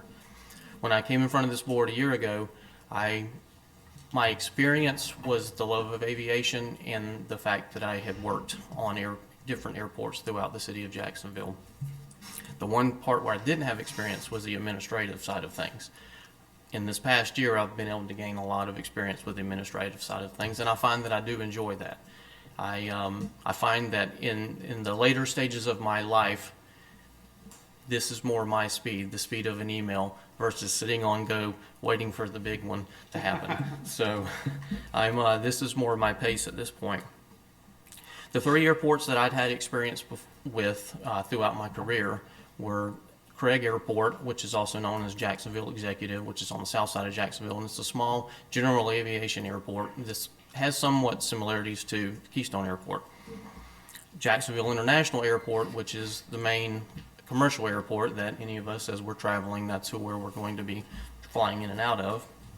And then also currently, right now, where my station is at Cecil Airport, which is more of an industrial airport where we house companies that build trainers, that do aircraft maintenance. We also house Homeland Security, the Coast Guard, as well as the Army National Guard. And all of the previous airports, as well as being able to spend a year with the Keystone Heights Airport, it's given me an opportunity to bring in some of my experience that I've had working at the other airports. Each airport has its own personality and own traits. Some are very similar, then there are some that are different. And I feel like over this past year, I've been able to provide information for things that came easy for me because I was used to utilizing it through some of our different airport systems up in Jacksonville. So I believe that that's helped me throughout the year to provide guidance, and solutions to some of our problems. It's an ongoing process. A lot of it still is, because 1 year is simply not enough to be able to get everything done that you want to do. When I started a year ago, what I had, the image of what I had that I was stepping into ended up being very different from what reality is. And throughout the past year, most of you on council, were right there alongside with us, that we had a lot of challenges that were in front of us. And we all worked together on a lot of those challenges, and And I think along the way that we've all learned something together, I believe, because there's a lot of new members. We have a couple new board members, including myself was one, as well as replacing airport staff. And then for Ms. Mayor, you were elected mayor, I guess, prior to right around the time that I started a year ago. And then Ms. Vice Mayor, moving into a new role. So I think this process has been a little bumpy up throughout the time, or a little turbulent, if you want to use some airport terms. But I think it's been a growing phase for us, and I believe it's been a learning phase, and I don't think it was all for naught. I really appreciate the opportunities that we all had, and that we're getting to know each other, and I think that's extremely important to have that working relationship with you guys, because you are our bosses, and there are certain needs that the airport has, as well as certain needs that you guys have, and then I think it all works together. Some of the various items that my time on the board that has afforded me to be able to do and participate in, I'll kind of just list them quickly, but I've been able to participate in putting together some of our security plan for the airport, that is an item that we have to submit to the Florida Department of Transportation. And for obvious reasons, there's security information that's important to all airports. That is like a number one paramount. So I was pleased to be able to get to participate in some of that activity. Currently still ongoing, working with our new airport manager, the emergency response plan. And that essentially consists of two parts. There's an internal that the airport put together, so airport personnel know how to operate during the event of emergency, and then eventually be able to an outside emergency response plan to be able to educate and do familiarization for the responding first responders and law enforcement agencies. I've also been able to, throughout this time, build a relationship with the first responders and law enforcement contacts. I think that's extremely important, and it's a little bit of work involved with that. It's not as easy as it sounds, but trying to reach out and get to the right contacts. And I believe we've just now, been able to finally get that secured into place, and been able to actually issue emails for different events that we were having, where they were either needed or not needed, or at least need to be in somewhat of a standby mode in case we had an event. So, and I believe it's coming from a first responder himself, it's always nice to have a heads up of knowing what you're going into, as much information as you can if there ever is an issue. Also within this year, getting to know the airport staff. We have a lot of good people that work there, and like Councilman Lewandowski stated, there's not a lot. There's not a lot there, but they do a lot with a little.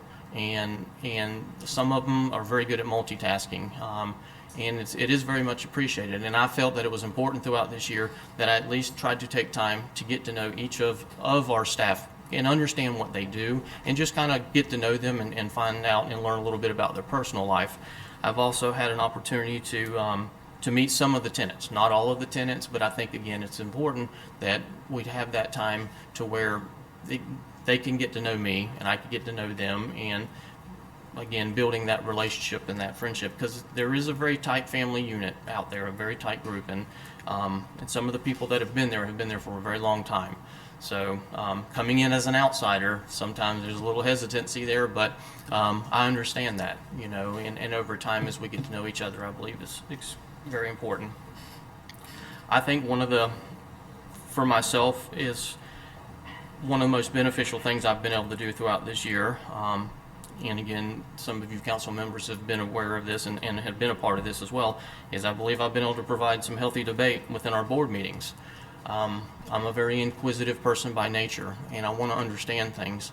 I want to make sure that I'm getting the knowledge gaining the knowledge and getting all the information to be able to make the best informed decisions that we can on the information that we have, or the item that's in front of us. And I know you all as city council understand as well, this is an ongoing process. There is so much information to gain for every single item. You're never not learning something. And I know you all are faced with a lot more than us in some situations, where you're looking at something that's completely foreign to you, and you're trying to take in and absorb all that information and make it all make sense prior to having a meeting where you sit down and discuss it. So that is something that because of the sunshine law and how we are not, and just like for you all, you're not able to interact with each other outside of your meetings, that is the one opportunity that we have to be able to do that. And I know you all know that. So sometimes I've brought up questions that were things that I just believe needed more clarity. And again, I believe it brings healthy debate. It may cause uneasy times sometimes, but I believe it's healthy for us to be able to have that interaction, to be able to speak, because we can't do it outside of that meeting. And until we've had people in place for a little bit longer, because we have had turnover with on the management side there at the airport, until we've had people in place longer, they're not going to have all the answers either to where you can just go talk to them.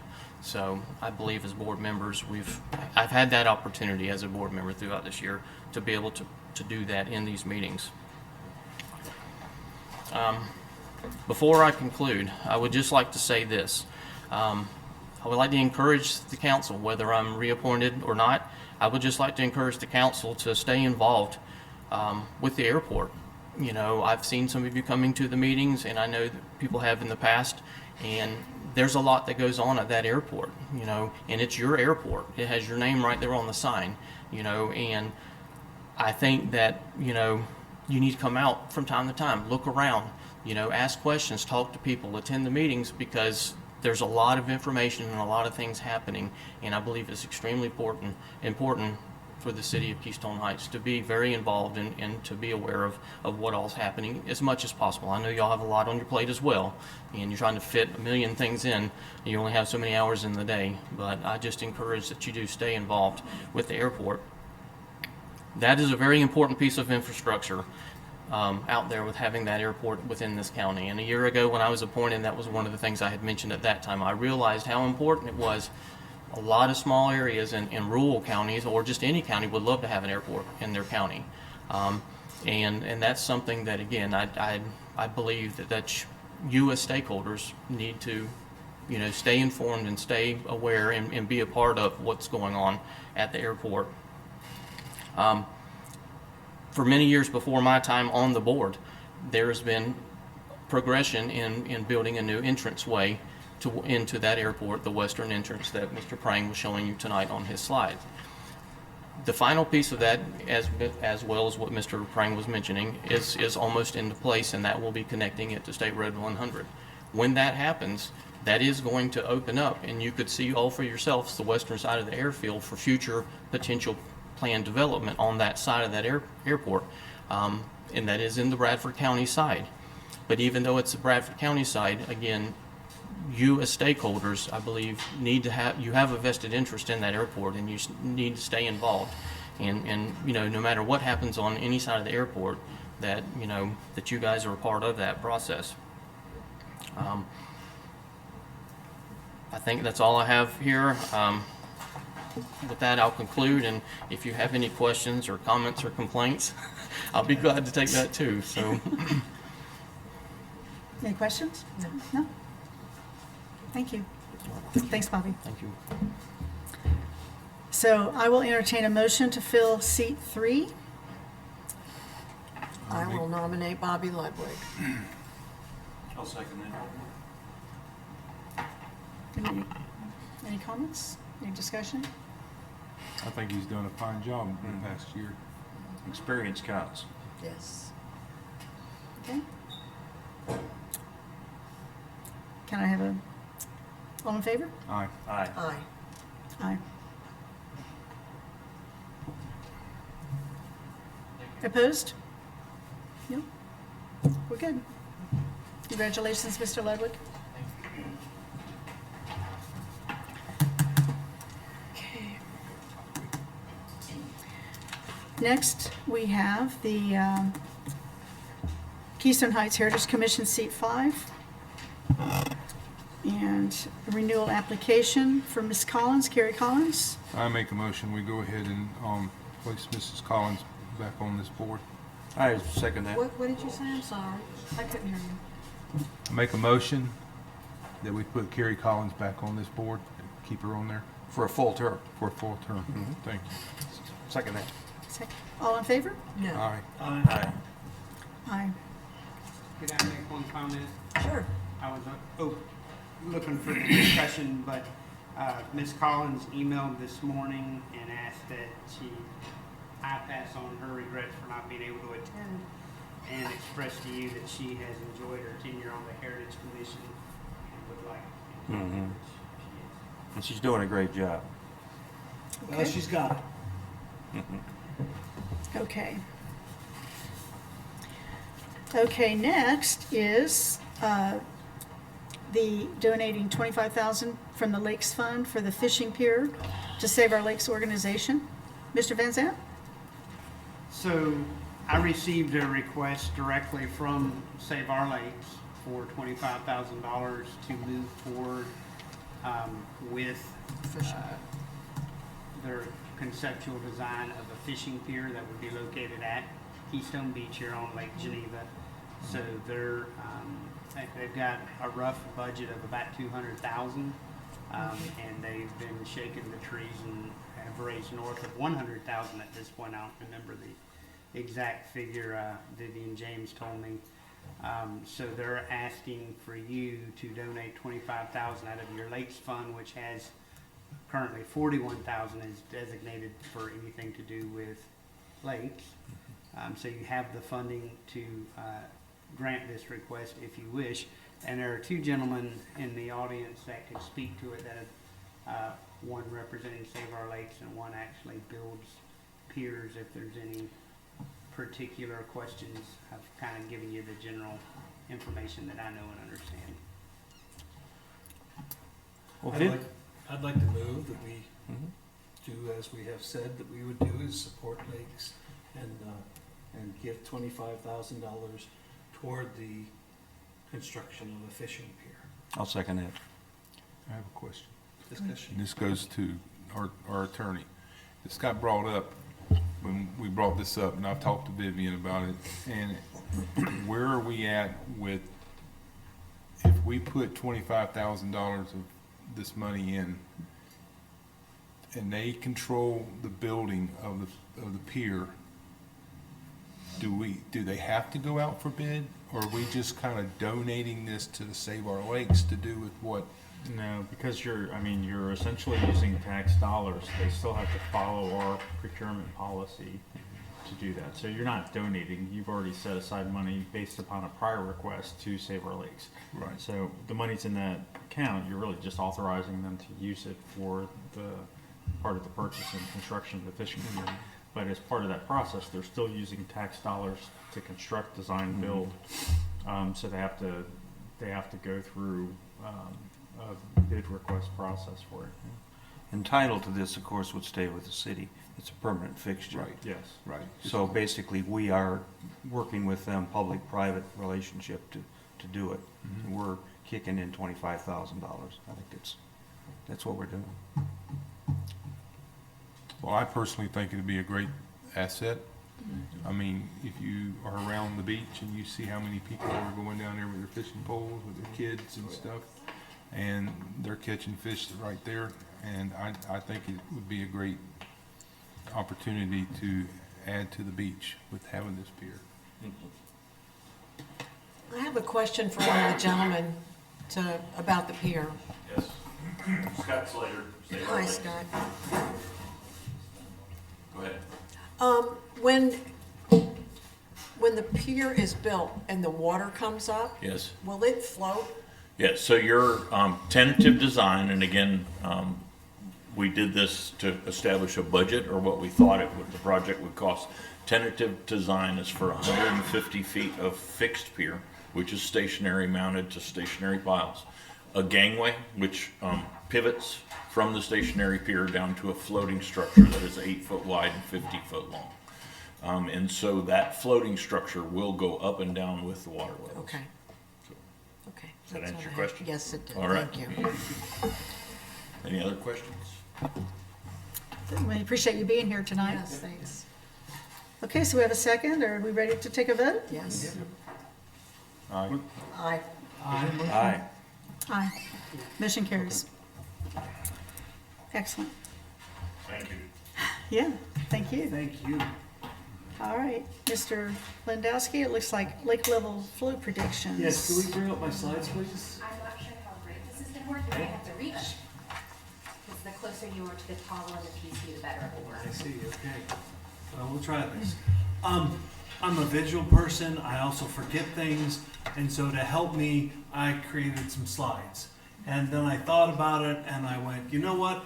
I'll bet there's a few other people out there like me who might like to see what I put together. So I started thinking about what are we going to be like in 5 years from now, 10 years? How long is it going to take for our lakes to fill and that kind of thing? So this is my best guesstimate, talking to all kinds of different people.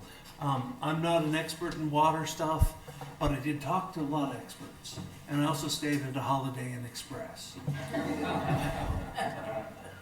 Okay, so my first slide here was I went looking for some picture of the Etonia chain of lakes, and I couldn't find it anywhere. So I made my own.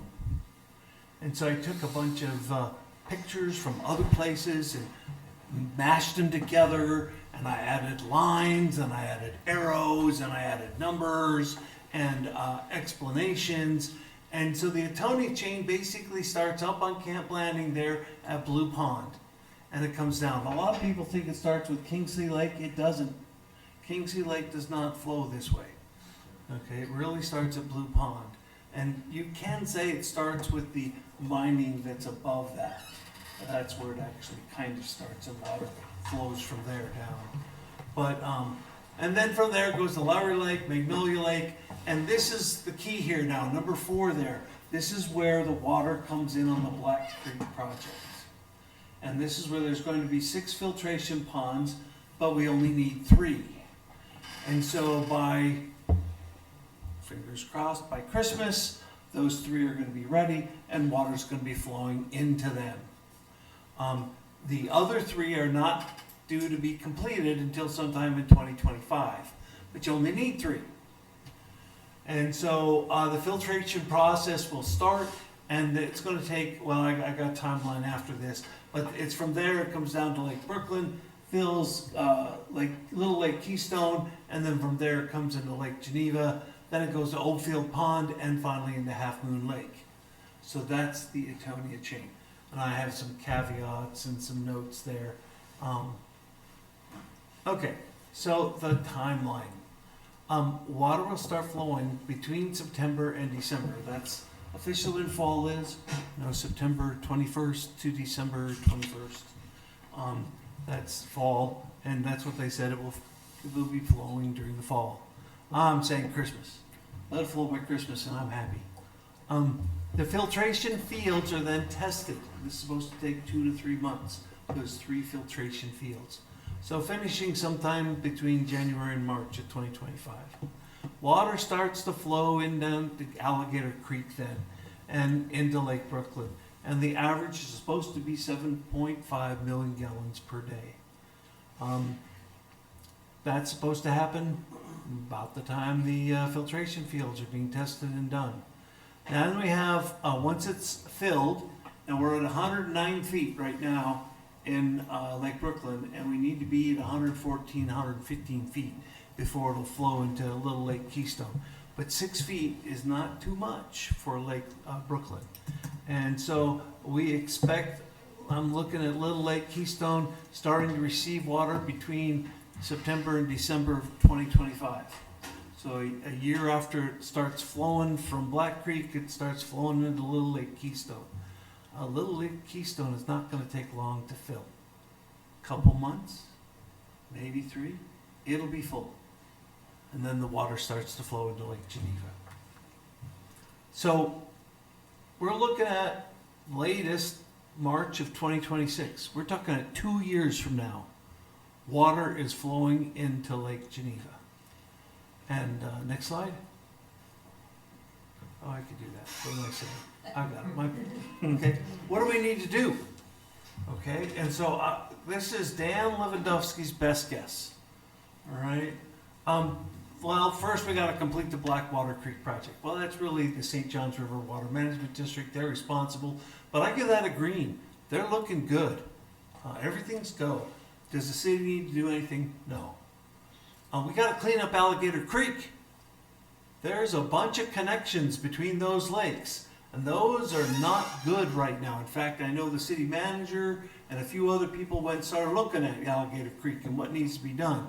And he's starting to work on that. So that is something the city needs to help with. We're not the only ones, but we got to clean that up if this water's going to flow properly, and we're not going to flood residents, and we're not going to have all kinds of bad things happen. We need to amend the Black Creek project permit. And maybe Doug over there knows what I'm talking about. But when this was first created, it was created as a closed system. And the chief engineer explained it to me when I was on city council in 2016 or 2017. And he said, in order to get the initial permit approved, they had to close off Lake Brooklyn. And when Lake Brooklyn got to 114 feet, they had to turn off the pipe so that they did not taint any of the lakes down chain with a color change. And that's how they got the first permit. Okay, St. John's River Water Management District has made the choice to wait to ask for that permit to be amended. They did not want hiccups. They did not want problems that would stop the project. Now I am being told that they are in the process of amending the project so water can flow to Little Lake Keystone and down to Lake Geneva. The permit does not say that yet, though. And so until they get that permit changed, water will be turned off as soon as Lake Brooklyn gets to 114 feet. Now, I put it as green, though. I have confidence right now, as of today, that St. John's River Water Management District is doing the right thing, and they're going through the process to amend that permit. But that has got to be done. Otherwise, the rest of the lakes won't see a drop of water.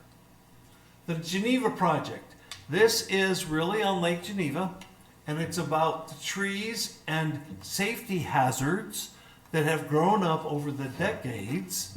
And if we start boating on Lake Geneva, the trees will eventually die and topple over, and there'll be stumps there, and we could literally have people dying in Lake Geneva because they're out there water skiing and they accidentally land on a tree stump. I know that Solo is working the Lake Geneva project, and this is so much bigger than Keystone Heights. There's so many people involved, but we might need to be involved too. And certainly any help we can give Solo for this, it would be great. And lastly is the boat ramp access and readiness. Some of the ramps are in Clay County. There's a ramp for Lake Brooklyn over in Park of the Palms. Some of these are closed, some of them are old, some of them need to be, looked at for safety reasons and things like that. Dan, the King Street ramp is open. It was open last week. Yeah. King It Street opened- ramp to yeah. Brooklyn is Okay, open as of okay, that's wonderful. That's one in Park of the Palms, right? King Street, outside of Park of the Palms. Okay, just outside of Park of the Palms. Okay, that's wonderful news, because when I put this together 2 weeks ago, it wasn't open. So I'm very happy to hear that. But I still think we need to look at our boat ramps. I used to go fishing on Lake Santa Fe, and there was always a problem with parking. The trailers, the boat trailers, and the vehicles pulling the boat trailers, and everybody's jockeying for position and where you're going to park and all that kind of stuff. If Lake Geneva and Lake Brooklyn come back like we think they're going to come back, we're going to have everybody from Jacksonville to Gainesville coming out here with their boats. And it's going to be a good thing and a bad thing at the same time. And we need to be ready for it. I'm the one in charge of slides. Okay, so my concern is that no single government organization is looking at the total picture. Each government agency is just focusing on its piece, whether it be the county or the Water Management District or the Florida Fish and Wildlife. Any government organization is looking at the big picture.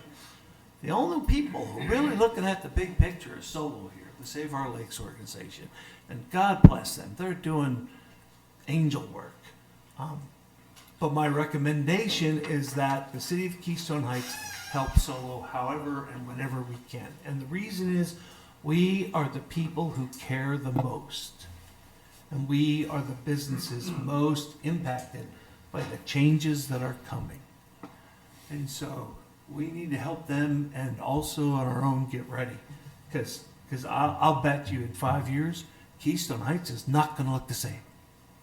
And we don't have any real choice. It's coming. It's coming. That's all I had to do was just share that.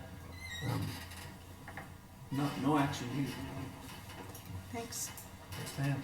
I just have one question on your timeline. I think the district is saying early fiscal '24, is that correct? Which would be October, November, December, so I think your graph is correct.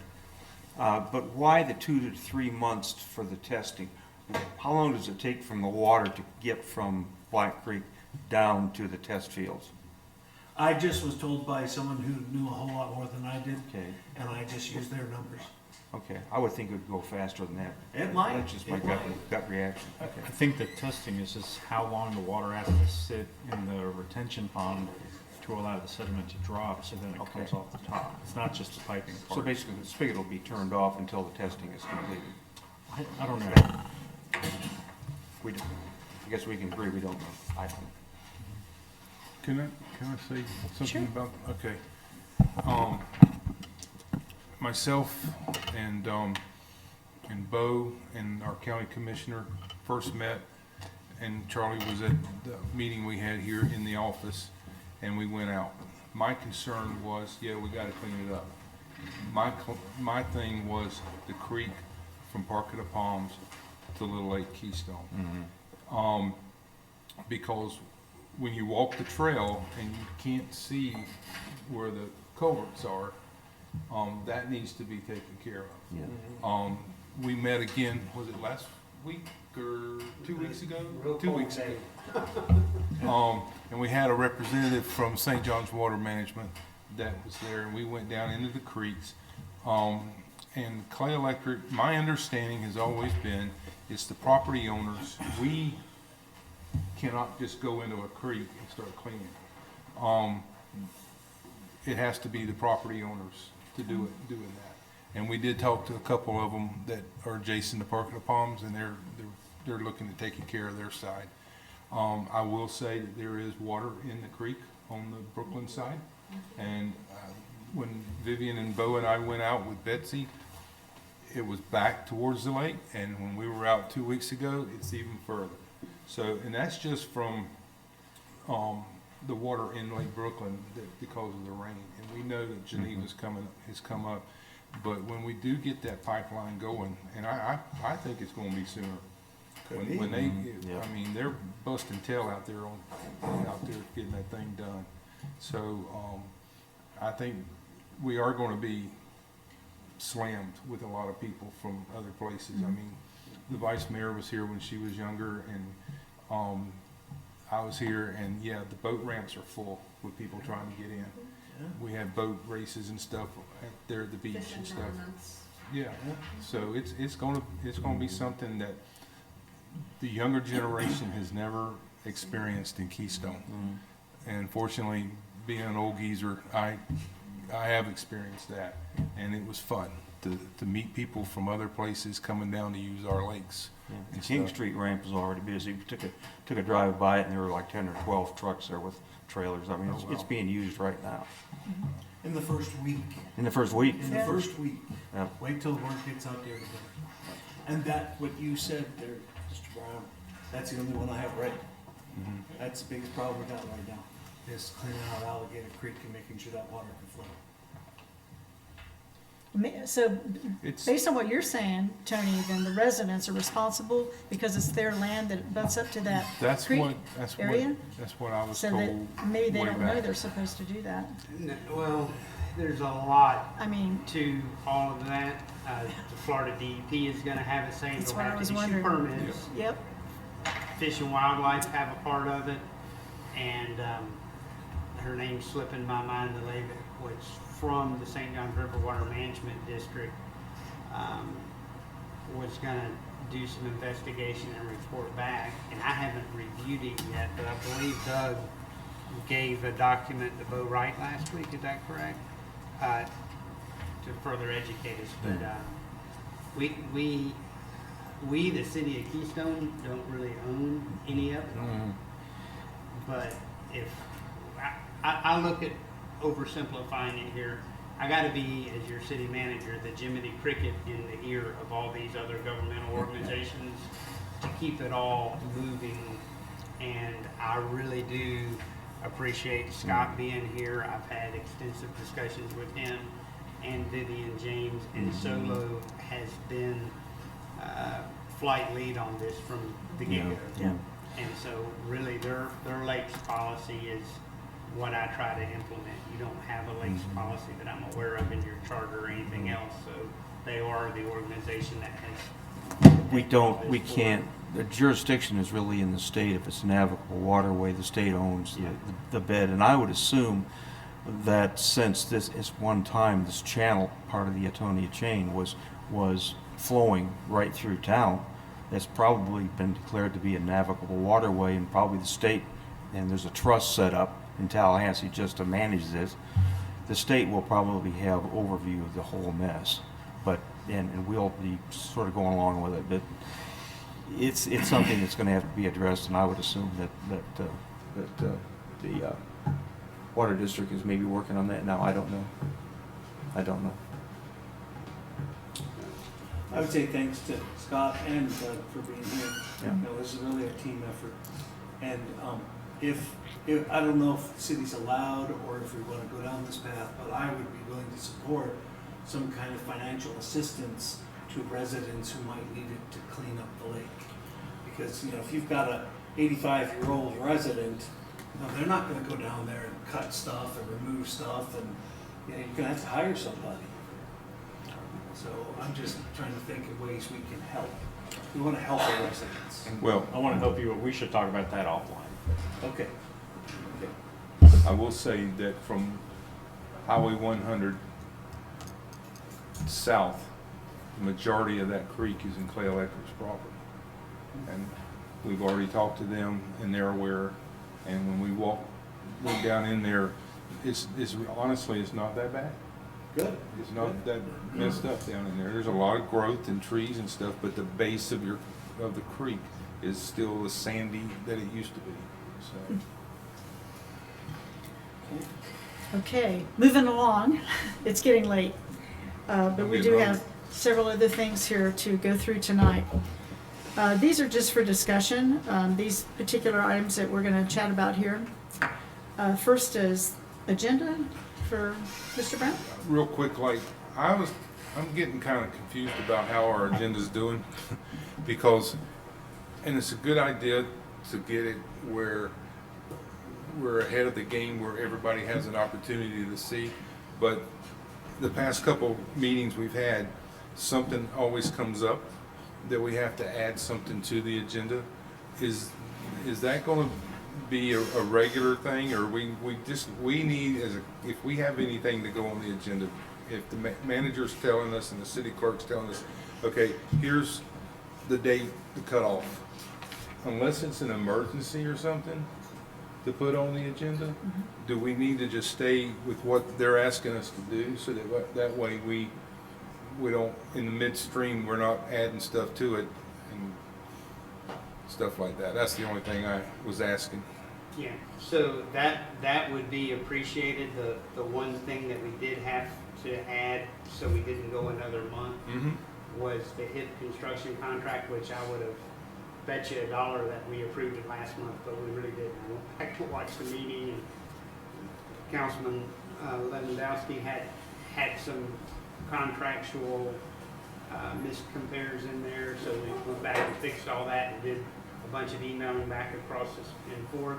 And our clerk, who does the agenda, because she's much more talented on everything internet than I am, was in a class for 6 days, Monday through Saturday last week. So it wasn't as smooth as I would like it to be, but when I get to the manager's comments, I'm gonna bring you a new agenda template that's gonna help us when we go to make a minor adjustment or add one thing. Won't be as big a deal. But the reason I've kind of stomped my foot on having the agendas published a week early is just my assessment is we need to always have the trust of the public, build the public trust, give people a week of business days to look at the agenda, look at the backup. So that is something we should maintain. Okay. Okay. And next. The I think 4th of July. Yep. Okay. Back when our previous manager left, she was real active in the 4th of July the past several years. I've been active in the 4th of July at OCD, so I offered to be the liaison. The staff has taken it and they have ran with it. I did meet with Mr. Wayne this afternoon down there, kind of give him an idea of where to come in and where to set up and all that kind of stuff. But I don't think I need to keep this on the agenda any longer. I think the staff has got it under control, and if there's any questions, they can always call me. But I don't think we need to keep that on. Okay. Next, any discussion about the July 4th? I'm just gonna ask if you have developments, like, you know, they've decided the exact time of the 5K run. Can we put that on the community calendar here that the city keeps? You know, as soon as we get any kind Yeah, of development like I'm that? sure that she would be more than happy to provide that. That'd be wonderful. I know it's very early. Okay. Anything else? Okay, next is scheduling the Parks Master Plan workshop. I know we have a workshop coming up April 10th, potentially. Yes, ma'am.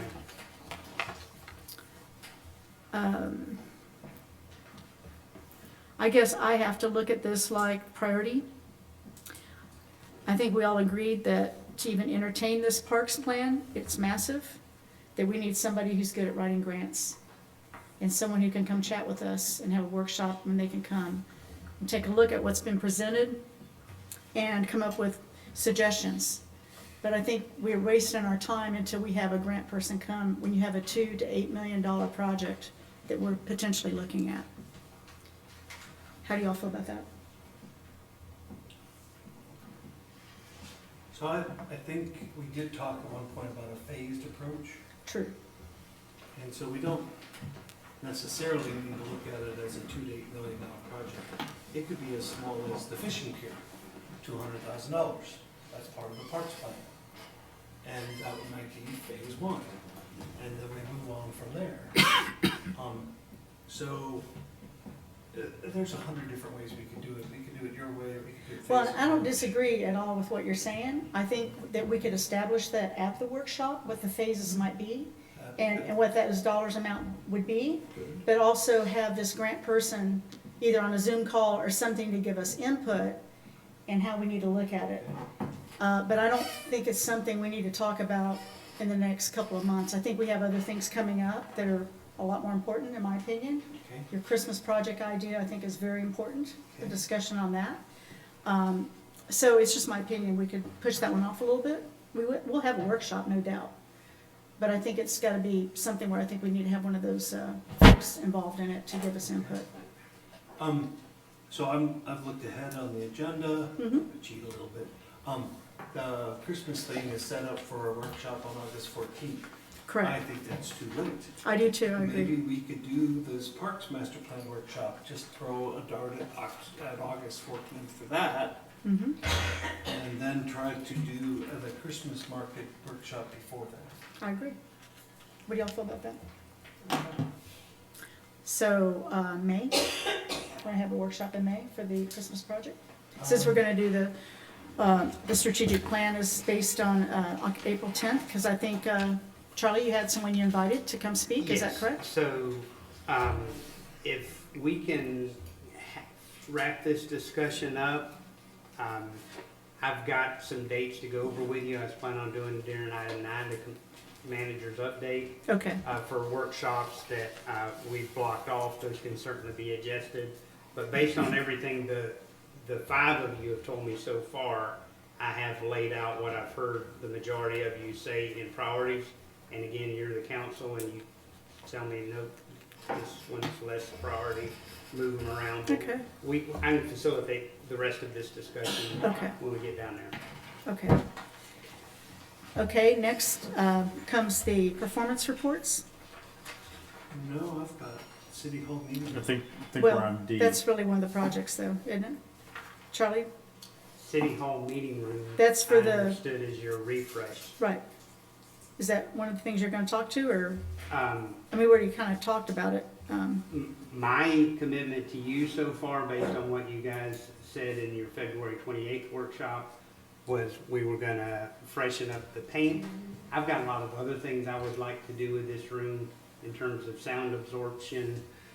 We've now had our public in 30-minute chairs for 2 hours. That needs to be addressed. This is not, to your point, this is not the best setup No. for a meeting room. And with some love, attention, and some funding beyond the paint, we can make it better. But I'm planning to sequence that in, and again, I've got some priorities and some projected dates that Okay, I see. that's why I was kind of skipping over. I thought you did. Yes. All right, So the reason my name's on that too is, Mayor, I wanted to support you on that, and I wanted to say, let's do it. Oh, yeah. And it's below the threshold of $2,500 or whatever it is that the council needs to approve. And so I just wanted to vote my support, not even have to vote, but express my support and ask the city manager to move forward and do that. I think you have a great idea there. yeah, Okay. okay. And my understanding is the mayor will go to Ace Hardware with somebody. That's not my expertise. Actually, I already picked out the paint colors. You did. She's already got the Sorry, colors. check. All right, all right. Okay, so next is G, performance reports. Dan? Right, so, and I've mentioned this before, I don't want to drop it. I believe our city clerk and our city manager deserve to know what we expect of them, and that is the first part of the normal performance report cycle. You tell them what you want, and then maybe 6 months into it, you have a midpoint review. And you say, okay, you're doing great, but you need to work on these areas, or whatever you're gonna say. And then at the end, you evaluate them based upon what you said you expected of them at the beginning, a normal performance review system. We do not have that in this city. And so I would just like to get your thoughts, how you want to do this. As I mentioned before, I worked with Marion Kelly, who used to be the head of human resources at Clay Electric, and I put together a system 7 years ago. I still have not been able to find it. We may have to start from scratch if I am unable to find what I did 7 years ago. But I wanted to just, what does the council want to do with this? I think that, they deserve to be done what you're talking about, and we've lacked that over the years. And I would suggest we maybe pull from another municipality on how they do their managers and their clerks, instead of trying to reinvent or anything. Or even go to the Florida County City Manager, City Clerk Organization? The ICMA. ICMA. Yeah. Yeah, but they got something we could get. No, they do. That's what your current evaluation is based on. Okay. Well, I don't even. We just need to use it. Just need this? Yeah. Okay, so maybe that's the action. Ask our city manager, can you go to the ICMA and request their generic performance reporting system, performance evaluation system? It was on their website. Yeah, we'll get that together and distributed to you in the next 30 days. Okay, that was it. Thank you. Okay. Let's see. I think, Dan, you've got the next couple of things. City discounts for taxpaying residents. Right, last meeting I brought up the fact that I went to the new Clay County Outdoor Adventure Park, and I went there shooting with my son, and because I'm a Clay County resident, I got a big discount. Wow, what a concept. I'm a resident, I get a discount. There's not a single thing in this city that we give a discount to residents of this city. Not one. But that would be left up to the business owners to do that, wouldn't it? No, this is a county entity, and the county gives a discount. The government Right, gives right, a I discount. understand I that. think Councilman Brown's asking what city entity would offer. Yeah. Oh, We the don't first thing charge that comes to anything. my mind is the pavilion rental. We should have a discount for city residents for pavilion rental. I think that that's a great idea. And then when it comes to July 4th, we have to sell tickets because the fire department wants to count bodies so that we don't overload and we have proper fire code enforcement. Well, we could sell tickets to residents or give free tickets to residents and only charge non-residents. Those are the two things on the top of my mind, that we take care of the people who actually pay the taxes in this town. And so I'm looking for city manager. Do you have any ideas there? I gave some direction last week, and I forget the amount I put on it, but to just reduce the rate and lowered the deposit amount. It's $300 if, like, me, who doesn't live in the city, wants to, well, for everybody right now, a $300 deposit plus like whatever the amount is for 4 hours. But I've already started walking in that direction, but I can develop a fee schedule and bring back to you guys for either information or approval. I don't know that you've got a fee schedule now to amend, so I hear you loud and clear. The events, the people that pay the extra millage that live in the city limits should get first crack at things and pay them far reduced rate compared to somebody from Palaca coming over here to rent the beach. Right. I think we do have a fee schedule. Didn't we approve one a couple of years ago for the pavilion? I think we did. And I We think did for the pavilion. Yeah, Yeah, there is a and fee it was schedule. just done on a, I don't even know if it was a resolution or Yeah, acclamation. that is the one that we do have Yeah. operating off of, but based on y'all's discussion so far, I gave direction to lower the cost for a city resident, and I can't remember the number off the top of my head. You know, you talk about getting in for July 4th. I think the bracelets were, what, Tony, $2 or $1? $1. $1. That was $1. for anybody, and it was just that we had kind of a token thing. That's what we've done So- for years. That Yeah. went because of the cost of fireworks. Yeah. And we haven't had a budget committee meeting or anything, and I was gonna wait to bring it up, but something we might wanna look at also that was brought to me, I thought was a great idea, is the money that we're making off the rental go back into fireworks fund, because this year, if I'm not mistaken, will be the last year we have the money from OCD to pay for the fireworks. Fireworks are only gonna go higher. They're running $17,000, and probably next year, with the water coming up, it's probably gonna cost more, because whoever's shooting fireworks is gonna have to have a barge or something put out there in Geneva like we used to do it, and shoot off the barge. But that's something for us to talk about in budget and finance, the possibility of doing that, and because I thought it was a pretty good idea, if it's just a percentage of the rental, you know, something that we could fund the fireworks. If not, I don't know where we're gonna get the money to do fireworks, you know, later on, so. Okay. But discounting, yes. And going back years ago, and you might remember, Chris, that had a ticket booth house, and if you were a city resident, you got a little card, and you could show them the card, and you got into the beach free, because they did charge. Back then, it wasn't that much, but still, it was free for residents. Yeah. Yeah, I don't disagree with looking at those options for folks. We just have to figure out what they are. Yeah, if for future meetings, if you pursue this and let us know when you're done, it doesn't need to be on the agenda again. I just don't want it to be forgotten. Yes, sir.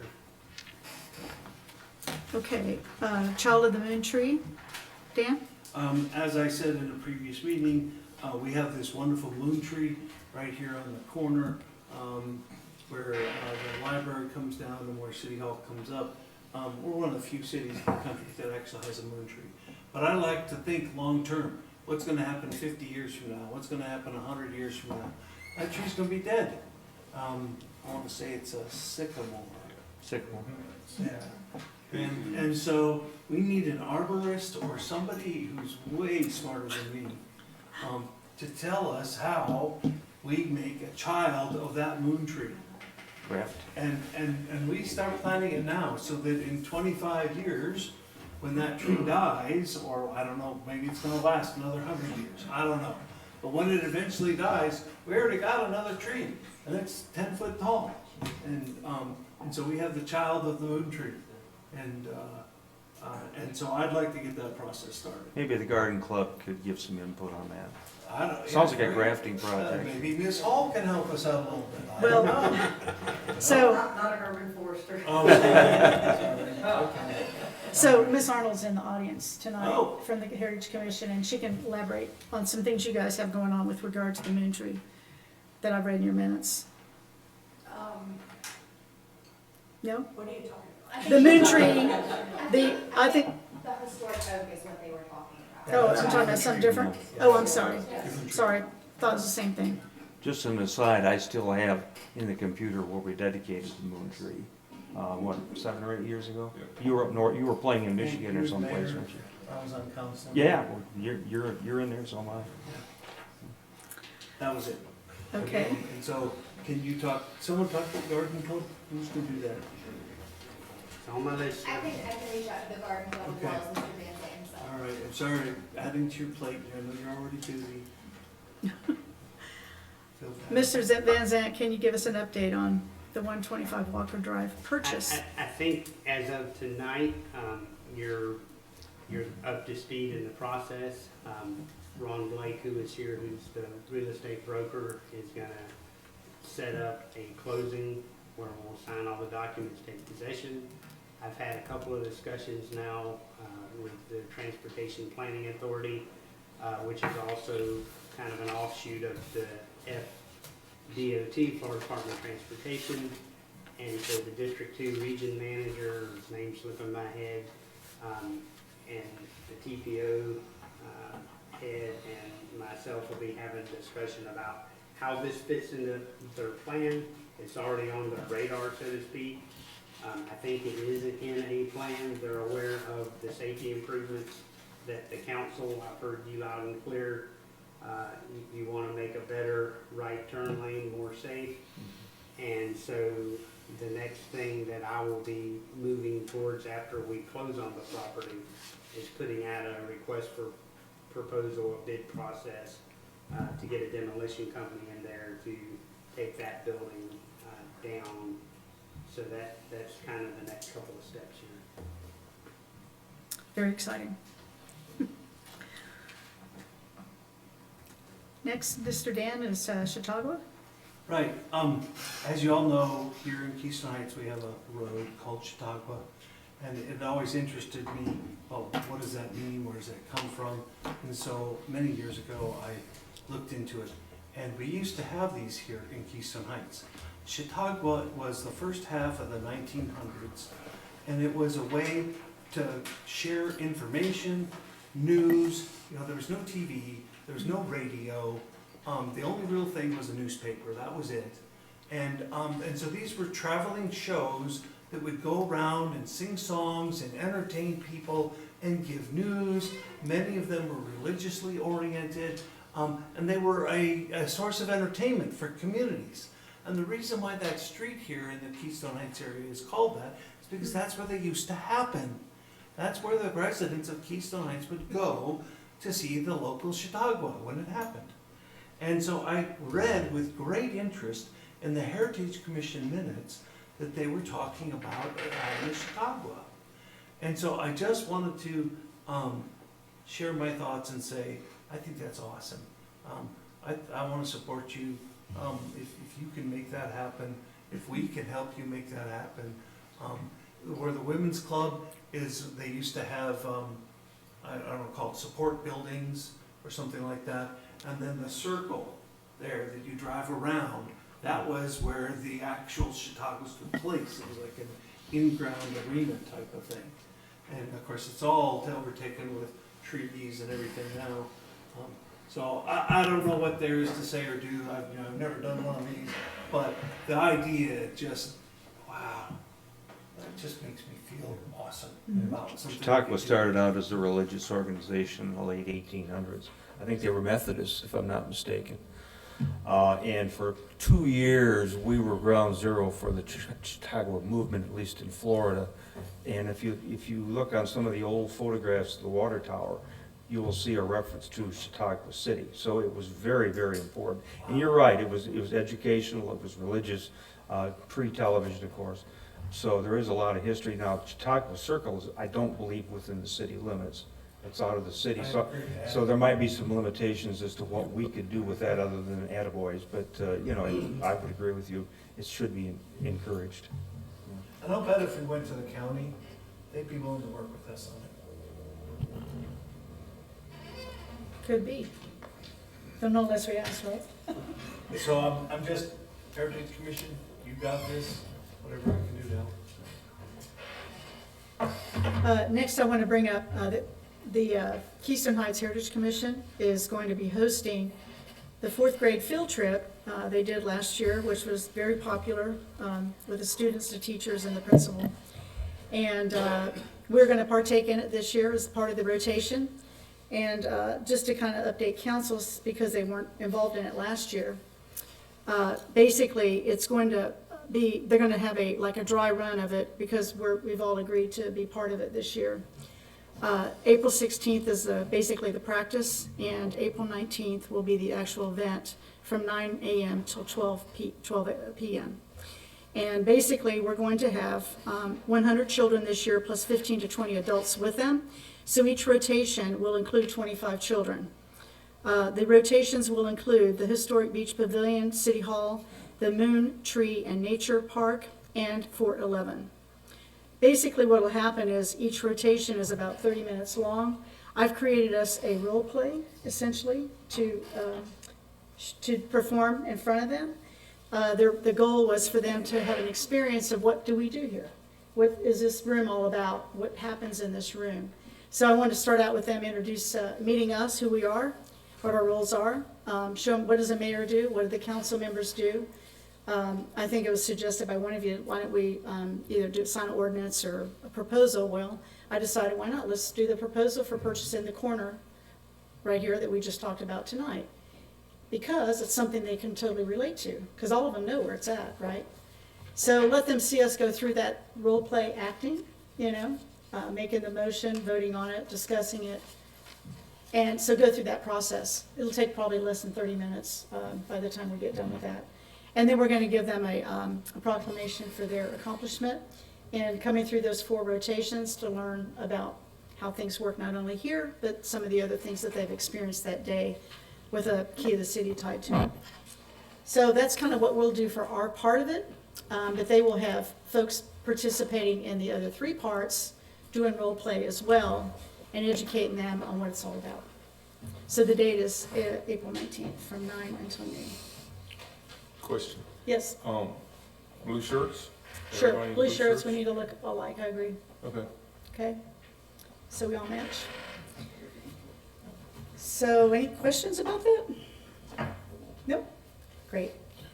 Next is the special magistrate, Councilman Hart? Charlie, I think you said something about half-hour chairs and 3-hour meetings or some such. So I'm going to keep this very short, but you have in front of you an email that I sent to city manager with copies to the clerk and also to Mr. Commando on February 29th, basically suggesting that we may want to beef up the role of the special magistrate to get involved in the question of damage to city property. And I took a quick look at the ordinances, and I think they could be augmented and made a little more specific, and the special magistrate, sort of like a city judge is what he is, has by statute the power to levy fines and so on. Quite a bit of power, as a matter of fact.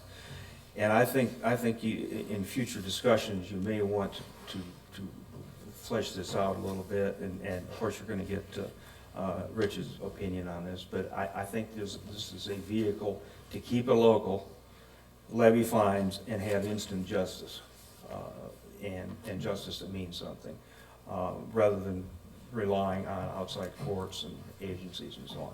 That's all I have. I put some supporting documentation there just for your leisurely reading. all I have. Thank you. Thank you. Mr. Lewandowski, summer concerts? Yeah, you go to all kinds of different places, Daytona Beach, Jacksonville Beach, and they have band shells and they have summer concerts. When I was in Washington DC, we did Screen on the Green. We've got a wonderful venue, and we already do this on special events. We do a movie at Christmas usually, we do a movie at Halloween. Why not one weekend or once a month in the summer, in June, July, and August, have down at our beach some kind of concert event? And it could be our community band, it could be, well, we always talk about there's not enough stuff for the youth to do. Well, make it some youth band, youth-oriented type of music, or a DJ, not even a band. And we make it a good thing, where they can have fun, and there's cops around, so nothing gets out of hand, and we get to enjoy our beach and celebrate summer. Just an idea. I'm just wondering what the council thinks. Community Band has 4 concerts scheduled already for this year. First one's actually this Saturday at 1 o'clock at the Pavilion. Okay, so And there's if a you, beginning of- yeah, well, we've done this for a while, and thanks to the city, we have a place to rehearse as well. The concerts could be moved outside to the stage, depending on the weather, so that more people can participate. Right now, we get between 50 and 75 people who actually come to these concerts, and they enjoy it. Can we advertise that on the community calendar, please? Okay, it must be recent, because I have never seen it before on there. It's on there. Okay, good. And we're getting the word out using Facebook. It doesn't cost anything, and we're probably reaching 2,000-3,000 people. Excellent. Yeah. Yeah, and I know I'm getting ready to start the meetups with the mayors for Clay County, and I know they do this in Orange Park every month, and they have an incredible turnout with food trucks and, you know, trying to draw the young people in, and like I said, our median age group's around 39 years old here. So I think it's about getting creative on things that get them to want to come downtown and have fun, you know. So I totally agree with that idea. In fact, I know a guy who runs 2 Kona ice trucks. So if you want, I can give you his contact information, we can add him in the rotation. Okay, next is committee reports, and God bless these people have been waiting forever. I didn't have them individually listed here. I know we have the airport. David, do you have a report for this month? I gave it to you. You supplied me with a lot of. Oh, okay. So also the Heritage Commission? Get stretched. I'm sorry, it's getting so late. Well, not a lot to report this month because most of our effort's going to the field trip. But the big thing is our Facebook page, which we started last month revamping for the centennial. We started with the history of Keystone Heights from Fort 11. Moving on, we've covered the Chautauqua. A lot of information on there. We've got 2,000 followers so far, and we get more every day. So it's a great place. And also people are donating information, and they're telling stories, which is what we want. We want as much input as possible. So it's been quite a success. Thank you for approving Carrie's seat for the next term. She's one of our most active people and quite the asset. And that's it. I guess we'll just see you for the field trip run through. Okay. And Christine, I want to compliment you because I think you are the driver of keeping the Facebook page up to date and sending out all this information, pictures, and I know there's a lot of feedback because I see it. I'm the only contributor there, I see it. although it's a control issue. I'm using mostly my personal database, Right. just a little bit with the city. I haven't even really gotten into the new stuff that might have been added in the last few years. And you've got that thumb drive that I gave you that's got Right. Boku pictures. Yeah. So, and I look at the pace that we're going, we haven't even gotten to people or residences. I'm looking to get it all in there by Christmas, you know, so that we have the entire history of Keystone Heights this year. Okay. Thank you. Any other committee reports? No? I'd just like to say, we need to think about the Budget and Finance Committee. Okay. We need to start as a committee, I believe it's still me and you, Mayor.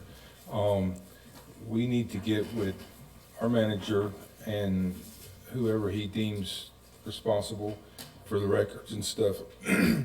But we need to start working on a budget for the next year. I mean, get a head start. Excuse me. But I guess I've talked too much tonight. But I think we really need to look at sometime in May, start that. We normally start it in June. But we really need to come together and start looking at, all right, we got some expenditures, where are we getting the money, where we're going to have to move stuff.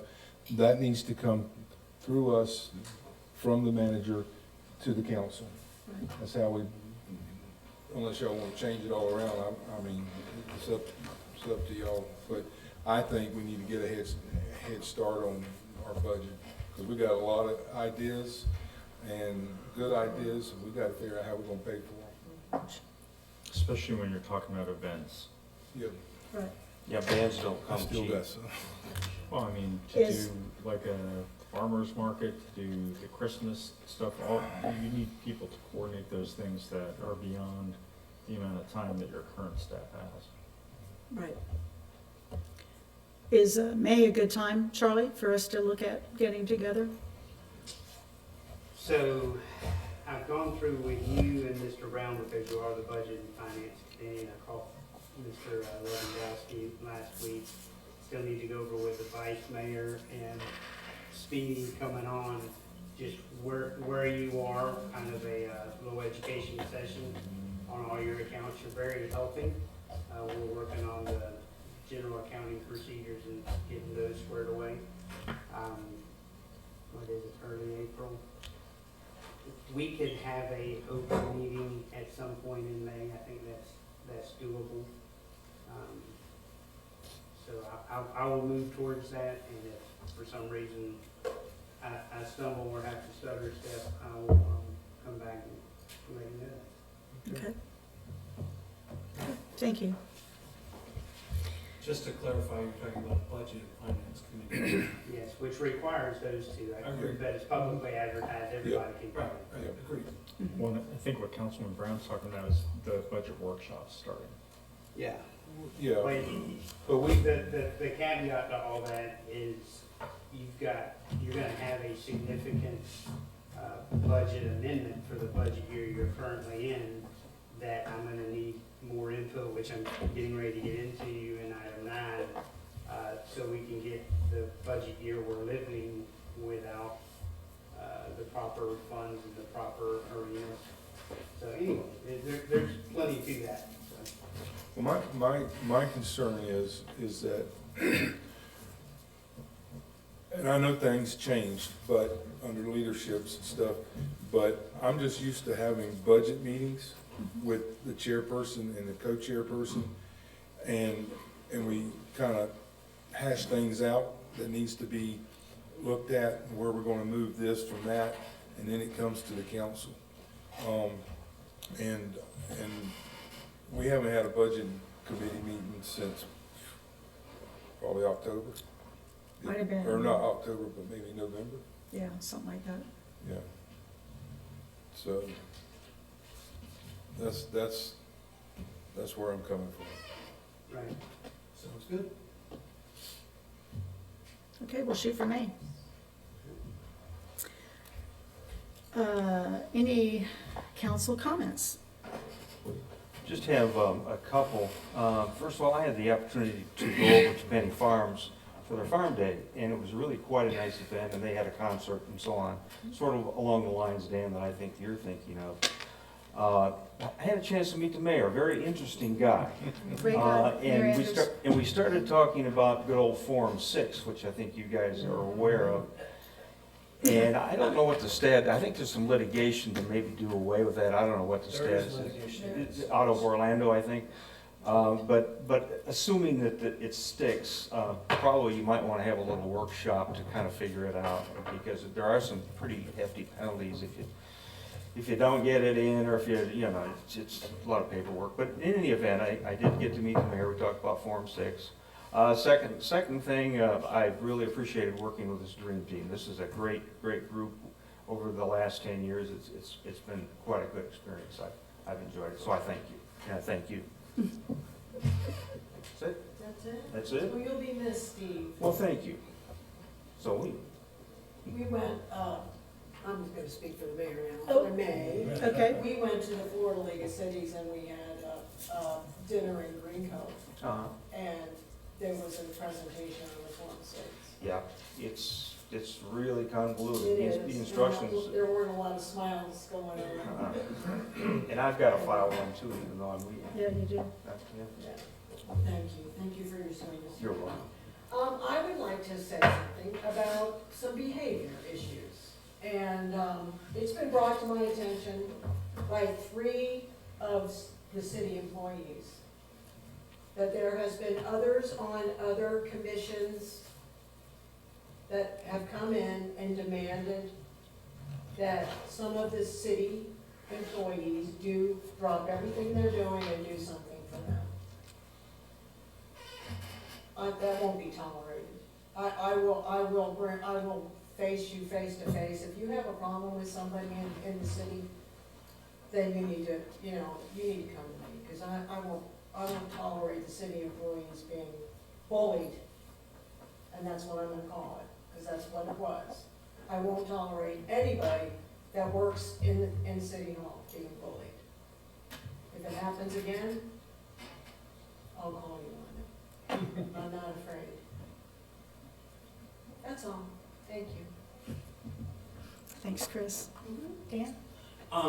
First, Mr. Hart, it's been a pleasure. I've known you for 10 plus years now, and I want to just thank you for your service. Well, to this thank you for yours. community. We're going to miss you. Thank you. And sadly, I will not be able to be here on April 19th, nor will I be able to be here on June 3rd. So just as a heads up, I have personal things I just have to take care of. Okay.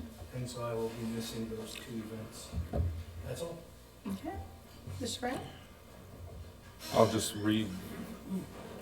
address the meetings that I've had with the manager and staff going down to the creeks and keeping an eye on all that cleanup and stuff. The other thing was, I had the opportunity to go to sunrise service yesterday morning and to hear the great Dr. Farmer. He's retired, he's 80-something years old, and he was the pastor that the Kiwanis had chose. Dr. Farmer was real instrumental in helping fund LAM, get monies and stuff for LAM, for their building and stuff. So that was great to see a lot of people that came out for that. And the great thing is to be able to see water out there in Lake Geneva instead of mud when we had it several years ago. The other thing is, Steve, you've been a great friend. You were my vice mayor for a long time. And you jumped in and helped me when I got sick a couple times and took care of some, you even did the clay day, I think, one time for me. And I actually had to wear your hat for about 4 months. If I recall. Yeah, I did. But it's been an honor to serve with you and for you to be. Likewise, Tony. And we served in Kiwanis a lot and stuff, and I'll be there Saturday because you got a good band. 1 o'clock. Yes, sir. Be there at B Square. Yes, right. Thank you. Thank you. Let's see, I've been pretty busy. I've attended, so many luncheons, it's crazy. Went to also the Keystone Heights High School Veterans Breakfast that they had, which was a really beautiful ceremony that they gave, and Vice Mayor was with me there, and it was just really something to talk to those gentlemen and just to, hear their experiences. And the kids did a great job with the presentation and the show. Also attended the Clay County's fair opening, which was a lot of people there. It's going to be pretty amazing. I think it's going to be a lot of fun what they have planned. Went to the Economic Development Luncheon, and then also to the Pace Girls Empowerment Luncheon.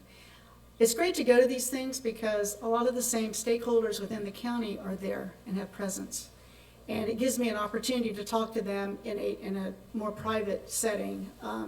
Just ask them a few questions that I may not have the opportunity, like during a council meeting or at any other time. So I do think it's important for us to attend these whenever we can. Also got to come watch Charlie do a great job with the Lake Erie Prosperity Business Partners meeting the other night, put on by the Chamber of Commerce. Did an outstanding job, Charlie. Very proud to have you represent our city right now. Coming in April, we're going to have a visit with PAC 187 with the PAC leader, Mr. Leverett, Buka Leverett, who's going to bring his boys here, and girls, I think, 30 of them, with their family members to learn about civic education. So we're going to host them here, I think, on April 9th at 6 o'clock. And looking forward to that. I haven't done that before, and he's super excited about it. I want to end my comments with saying, congratulations, Steve. I mean, I've only been in this less than a year, and I honestly don't know how anybody does it for as long as you all have done it, and Tony and Dan or whoever else. I mean, it's been a great learning I had good experience. people to work with. Yeah, and I mean, I think we have a great team here. You I bet. think we all respect each other, and we're all very creative. But you know, you and LaDonna are the first people I met when I moved here. LaDonna comes knocking on my door. Hey, hey, she's walking up my driveway. Next thing you know, I'm in the Heritage Commission. And I want to thank you for the work you have done in the Heritage Commission, and of course Christine. LaDonna and I had a hand in getting that started in 2008. It's gratifying to see how well it's doing. Yeah. How well it's doing, yeah. And I mean, you've really given a lot to the city on many levels, and we just have to be so proud to have someone like you as a citizen here. I appreciate And it. it's a very, very special thing. I do have something. I may pop up again somewhere. Yeah, we can give it to him, and I know you guys can make your comments too.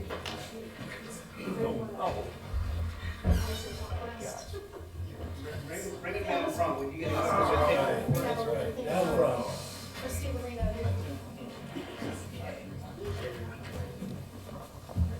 Let's go, Chris.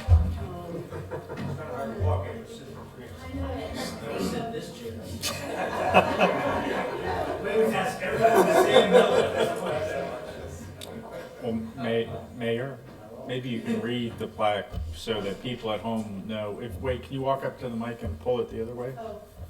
So that people at home know what the plaque says.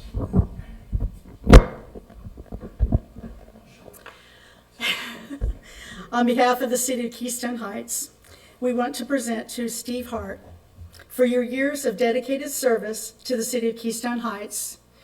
Your principal leadership has made a huge impact. City Councilman from March 2014 to April 2024. Congratulations.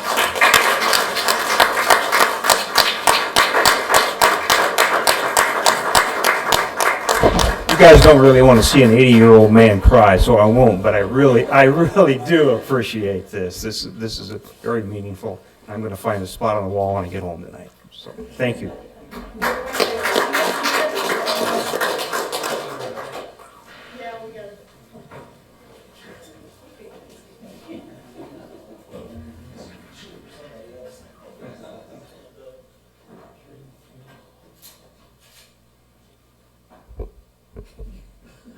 I was wondering if that was in the picture. Not anymore.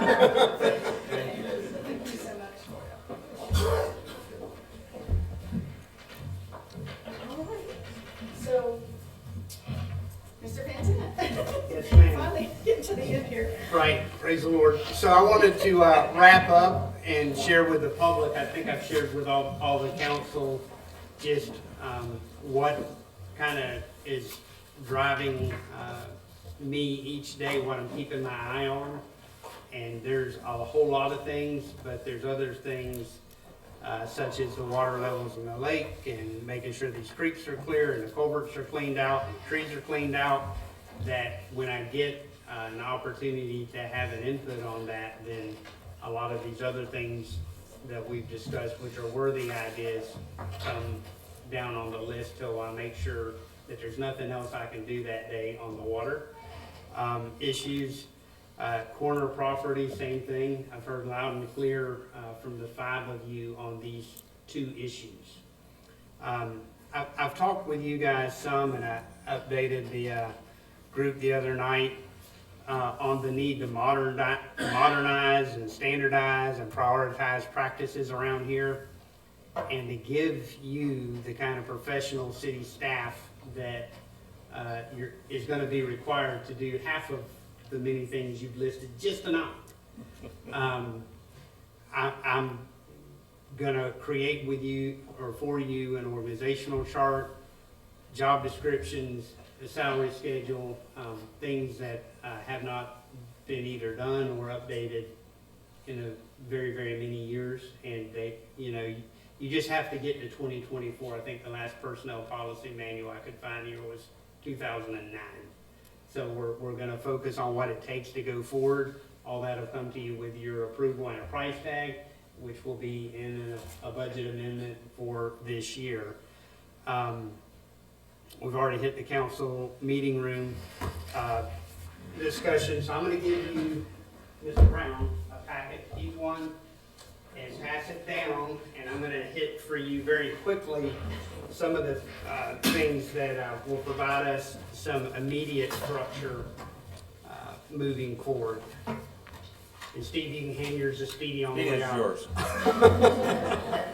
Okay, so I put the council meeting dates that they're all the first Monday except for July. We're going to pull off the 4th of July on a Thursday. We're going to need all hands on deck focused on that. I would propose we move that July meeting to later in the month and just not make ourselves where we can't function that week or two leading up. And not to jump in, but something you do around the holidays anyway is you can cancel the meeting, because instead of having one mid-month, you'll have enough things going on, just add it to your August meeting. I'm all for less meetings. If y'all are good with that. Especially if people are on vacation in the summer. Yeah, Okay, so we'll go from June 3rd to August 5th, okay. unless y'all tell me different. I can't stress enough, I stressed it in my interview to even come into this job. You have a small city staff, you have $1 million reoccurring budget, so we have to prioritize work. The most logical way that I think you should go about that is creating a strategic plan. Now, my background is different from every one of you's backgrounds that's on the council. When you talk about a strategic plan, Abbott had one, the Air Force had one, the Army, the school board had one, Navy base had one, so we've all got like a different idea. So on the 10th, the gentleman I have scheduled to come speak at 10 a.m. on April 10th, and we could boot that onto April 25th if that date wasn't working, but I think I've communicated with all of you on the April 10th day. Yeah. Okay, is to put us all on the same sheet of music. Doesn't obligate you to even do a strategic plan or to do it with Dr. Saviak or what, but I think my goal for about a 2-hour block of instruction is to come away around noonish that day with everybody agreeing to what we want a strategic plan to be able to look like, what it's going to function, and then how it's going to drive the work. And then we have to build it. And it might be 6, 9, 12 months to build out, or we might just pick our top priorities and have an initial strategic plan while we're refreshing our comp plan, which was last updated, I think, in 2011. So anyway, any questions on that? The rest of this, again, I don't know what I will know by June about the lakes and what parts and permits that Department of Environmental Protection, Florida Fish and Wildlife, but that's on the top of my list. And I've heard from you that you want to complete projects that are already started. I would just be totally open. I don't know what the streetscape even scope of work is. I have some pretty renderings in the conference room about it. But if you did want to complete things that were started before we moved on to other things, then that would be worthy of the next couple of workshops. The Christmas one might need to be much earlier than October. So what I would ask you to do on the April 10th workshop is just review this And if you guys come back and tell me different workshop topics or different dates, then I can adjust fire, so to speak. But this is what I'm seeing as your immediate need to get done kind of items. Next item in your packet. Vice Mayor Thompson asked, I think my first meeting seated here, who do I call about what? And literally, I've had to go back and live my job description a little bit. The clerks had to live hers a little bit.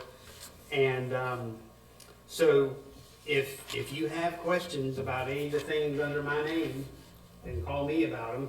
And I'll put some more copies back here for the public. And all the things that really take the thought and the detail are in the clerk's wheelhouse. Planning and zoning, the minutes, the meeting agendas. I play in her sandbox some only because you hold me as a city manager accountable for everything that happens or fails to happen.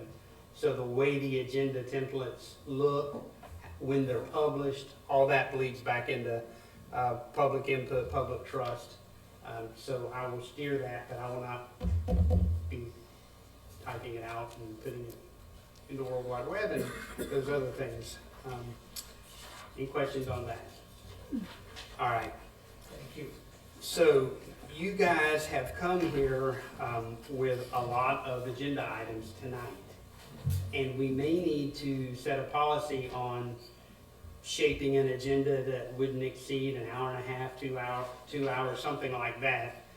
And you guys come up with great ideas that will require staffing, and I don't want you to waste time talking about things that are not feasible or just things that you're going to need our staff input on.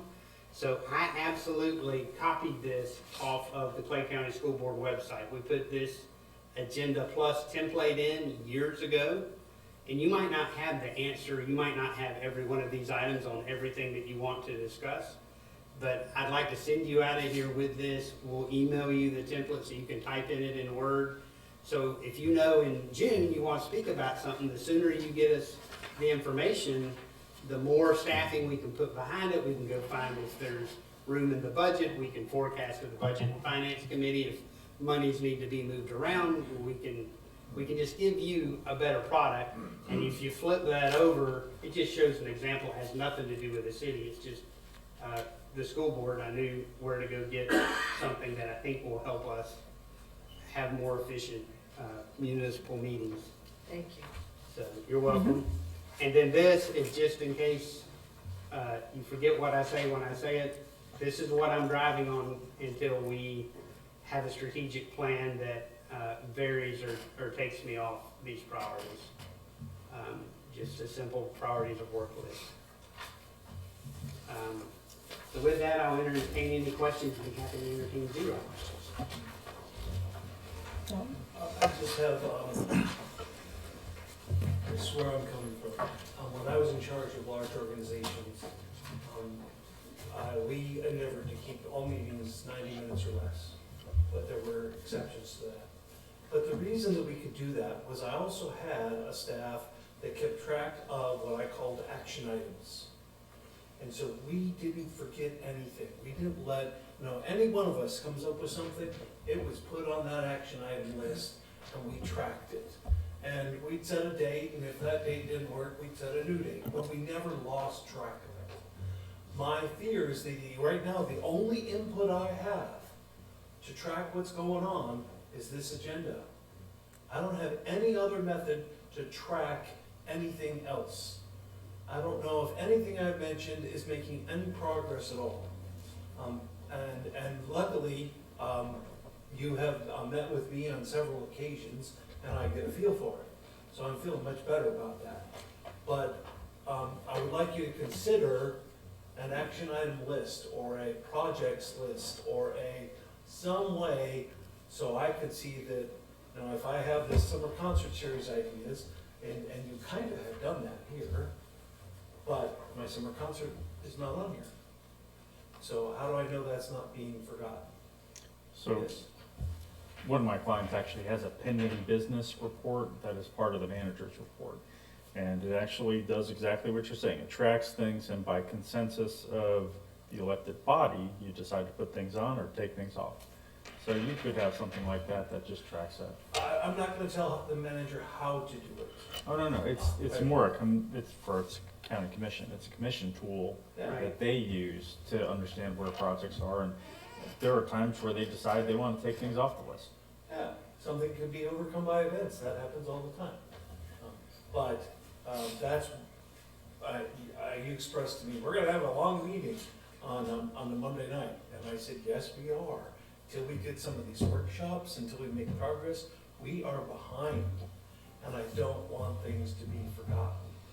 So if we can find some other way to do it, hopefully our workshops will help clear out things. It will. You know, and as long as we stay on top of stuff, we should eventually get ahead of things. I mean, the thing is, we all have to realize, we've had a lot of change in not even 6 months, a lot of change. And we have new people everywhere and new staffing, whole brand new city hall employees. Yeah. So there's a lot of moving parts right now, and I think that our team has got the right support in mind for us and the right planning. We're gonna have to be a little patient as they're trying to tie these things up to help us. And I think they're doing a great job. Yeah. I really do. I just don't want stuff to fall through the cracks and be forgotten. No, I understand. We have projects that Charlie brought up, the streets, the cityscape. We haven't talked about that in forever. Yep. We haven't decided on that. I mean, and I actually forgot about it too, and this was something For a month, I've wanted to consolidate 2 or 3 of these and a couple of big yellow notepads onto a list. I just haven't got there. But when I meet with you, I take lots and lots of notes, and it's all written down. It's not as organized as I would like it to be. I believe I told you when you interviewed me that it's not my nature to come in the first 90 days and start pulling a bunch of levers till I see what's what and what's coming out of the woodwork. And we're approaching that. Mid-March will be, or mid-April will be about that 90-day mark. And I've tried to not take your breath away or the staff's breath away as I built a staff. Like, there was nobody working in this building here except Stephanie today that worked in this building in 2023. Yeah, maybe, what, 3 weeks? So Mindy is still with us, she's just part-time. yeah, but literally, yeah. So, yeah, I will bring all this to you at the space and pace that I can possibly bring it to you. Back on the cityscapes, I think we decided to start with the hardscape first, the brick and whatever. So I think that was a starting point. Yeah. But I think that was the first move. Yeah. Well, then we had transition and so on. Yeah. But at least you gave us a formatted method, Charlie, that we can all use consistent information as a start, and then open up to a broader, and we may have to go to a couple of workshops a month, Dan, at some point. Yeah, nothing I handed you is in stone. That's just literally if we have a workshop, that's days of effort on the back end of the workshop and just managing everything that we got going on. So, I proposed a realistic pace, I think, but we can certainly have further discussion. Appreciate you doing that. And since we're all here in the sunshine law and everything like that, since we have no meeting in July, now we've agreed there's no meeting in July, correct? Yes. Perhaps we could move the Christmas workshop to July, since you already have the finance committee meeting in May. Think about that. We don't have anything else in July. Yeah, just, if all you guys want to scratch all over this, and I'll try to compile it at the end of the April 5th workshop, I'll come back to you with a proposal for that. Good. Thank you. Mr. Kamato. So, as I was kind of practicing and rehearsing my comments for tonight, I was able to pare them down to about 45 minutes. Cut off his mic. And that's the closest the lawyer's ever going to come to an April Fool's joke. No, but Councilman and former Vice Mayor Hart, to say that it's been a pleasure to work with you is really an understatement. As fellow attorney, you've provided a lot of very good insight and guidance into Florida statute as well as our local code of ordinances. And other than Councilman Brown, I think I've been here close to the longest. And I remember when there was no Heritage Commission. So the fact that that was kind of the brainchild of you in our city and your dedication to public service and seeing what things needed to be done and protected and keep historic homes and places from being bulldozed is something that, you know, your brainchild is now commonplace. And I think that's something you should be very proud of. Well, thank you, Rich. And, you know, I got to tell you, you've done the one thing that I haven't seen, I don't think any other elected official do, where you introduce a piece of legislation. Councilman Hart will pick an ordinance and he argues vociferously for it, and he's argues for his position. You got to remember, I used to do that for a living, so. I haven't forgotten. But the interesting thing I haven't seen is when it came time for the second vote, Councilman Hart goes, well, you know, I listened to the citizens and they don't want this, so I'm voting against it. So you actually voted against your own legislation. It happens. And that to me is a true testament to your character, that you really do listen to the people that you represent. And sometimes people get dug in on it being their idea, and for you, your idea was always just for what is the betterment of the citizens of the city, and it's been an honor to work with you. So Thank you, Rich. It's been an honor to work with you, too. And that concludes my report. Leave our clerk, ma'am. Ms. Silva? I'm so sorry. Mr. Commando, since we have Mr. Cussler in the audience today, could you clarify his options on when he can swear in or how he can go about that? There's some confusion. So at the conclusion of the election, you can swear someone in. Sometimes some governments do it later that night. Most people prefer to have a more ceremonial swearing in. Some people will do just a come here, we'll swear you in, and then we'll do a ceremonial one later. So there's a little bit of discretion on how that happens, but as of the Tuesday evening, you are deemed elected. So at that point, we can do the swearing in the next day, the week after. It's really as to when you want to try to hopefully have friends and family come in and actually conduct the ceremony. Yeah, I think the charter's clear on that. Wednesday morning, probably, whatever.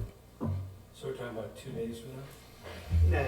No, next week. I've had second Tuesday. discussion with Mr. Cussler about this today, and if there's no mandate, I think his daughters are coming on May 6th to your next, what would be his first council meeting. We can do it then. So we can swear you in privately, and then we can have the public ceremony as well. Yeah, okay. Actually, Councilman Lewandowski, you need to be re-sworn in as well, I have to be re-sworn in, okay? because you're taking your new oath for your new term. So what you're saying, then we would do it on April 9th? Is that right, that Tuesday?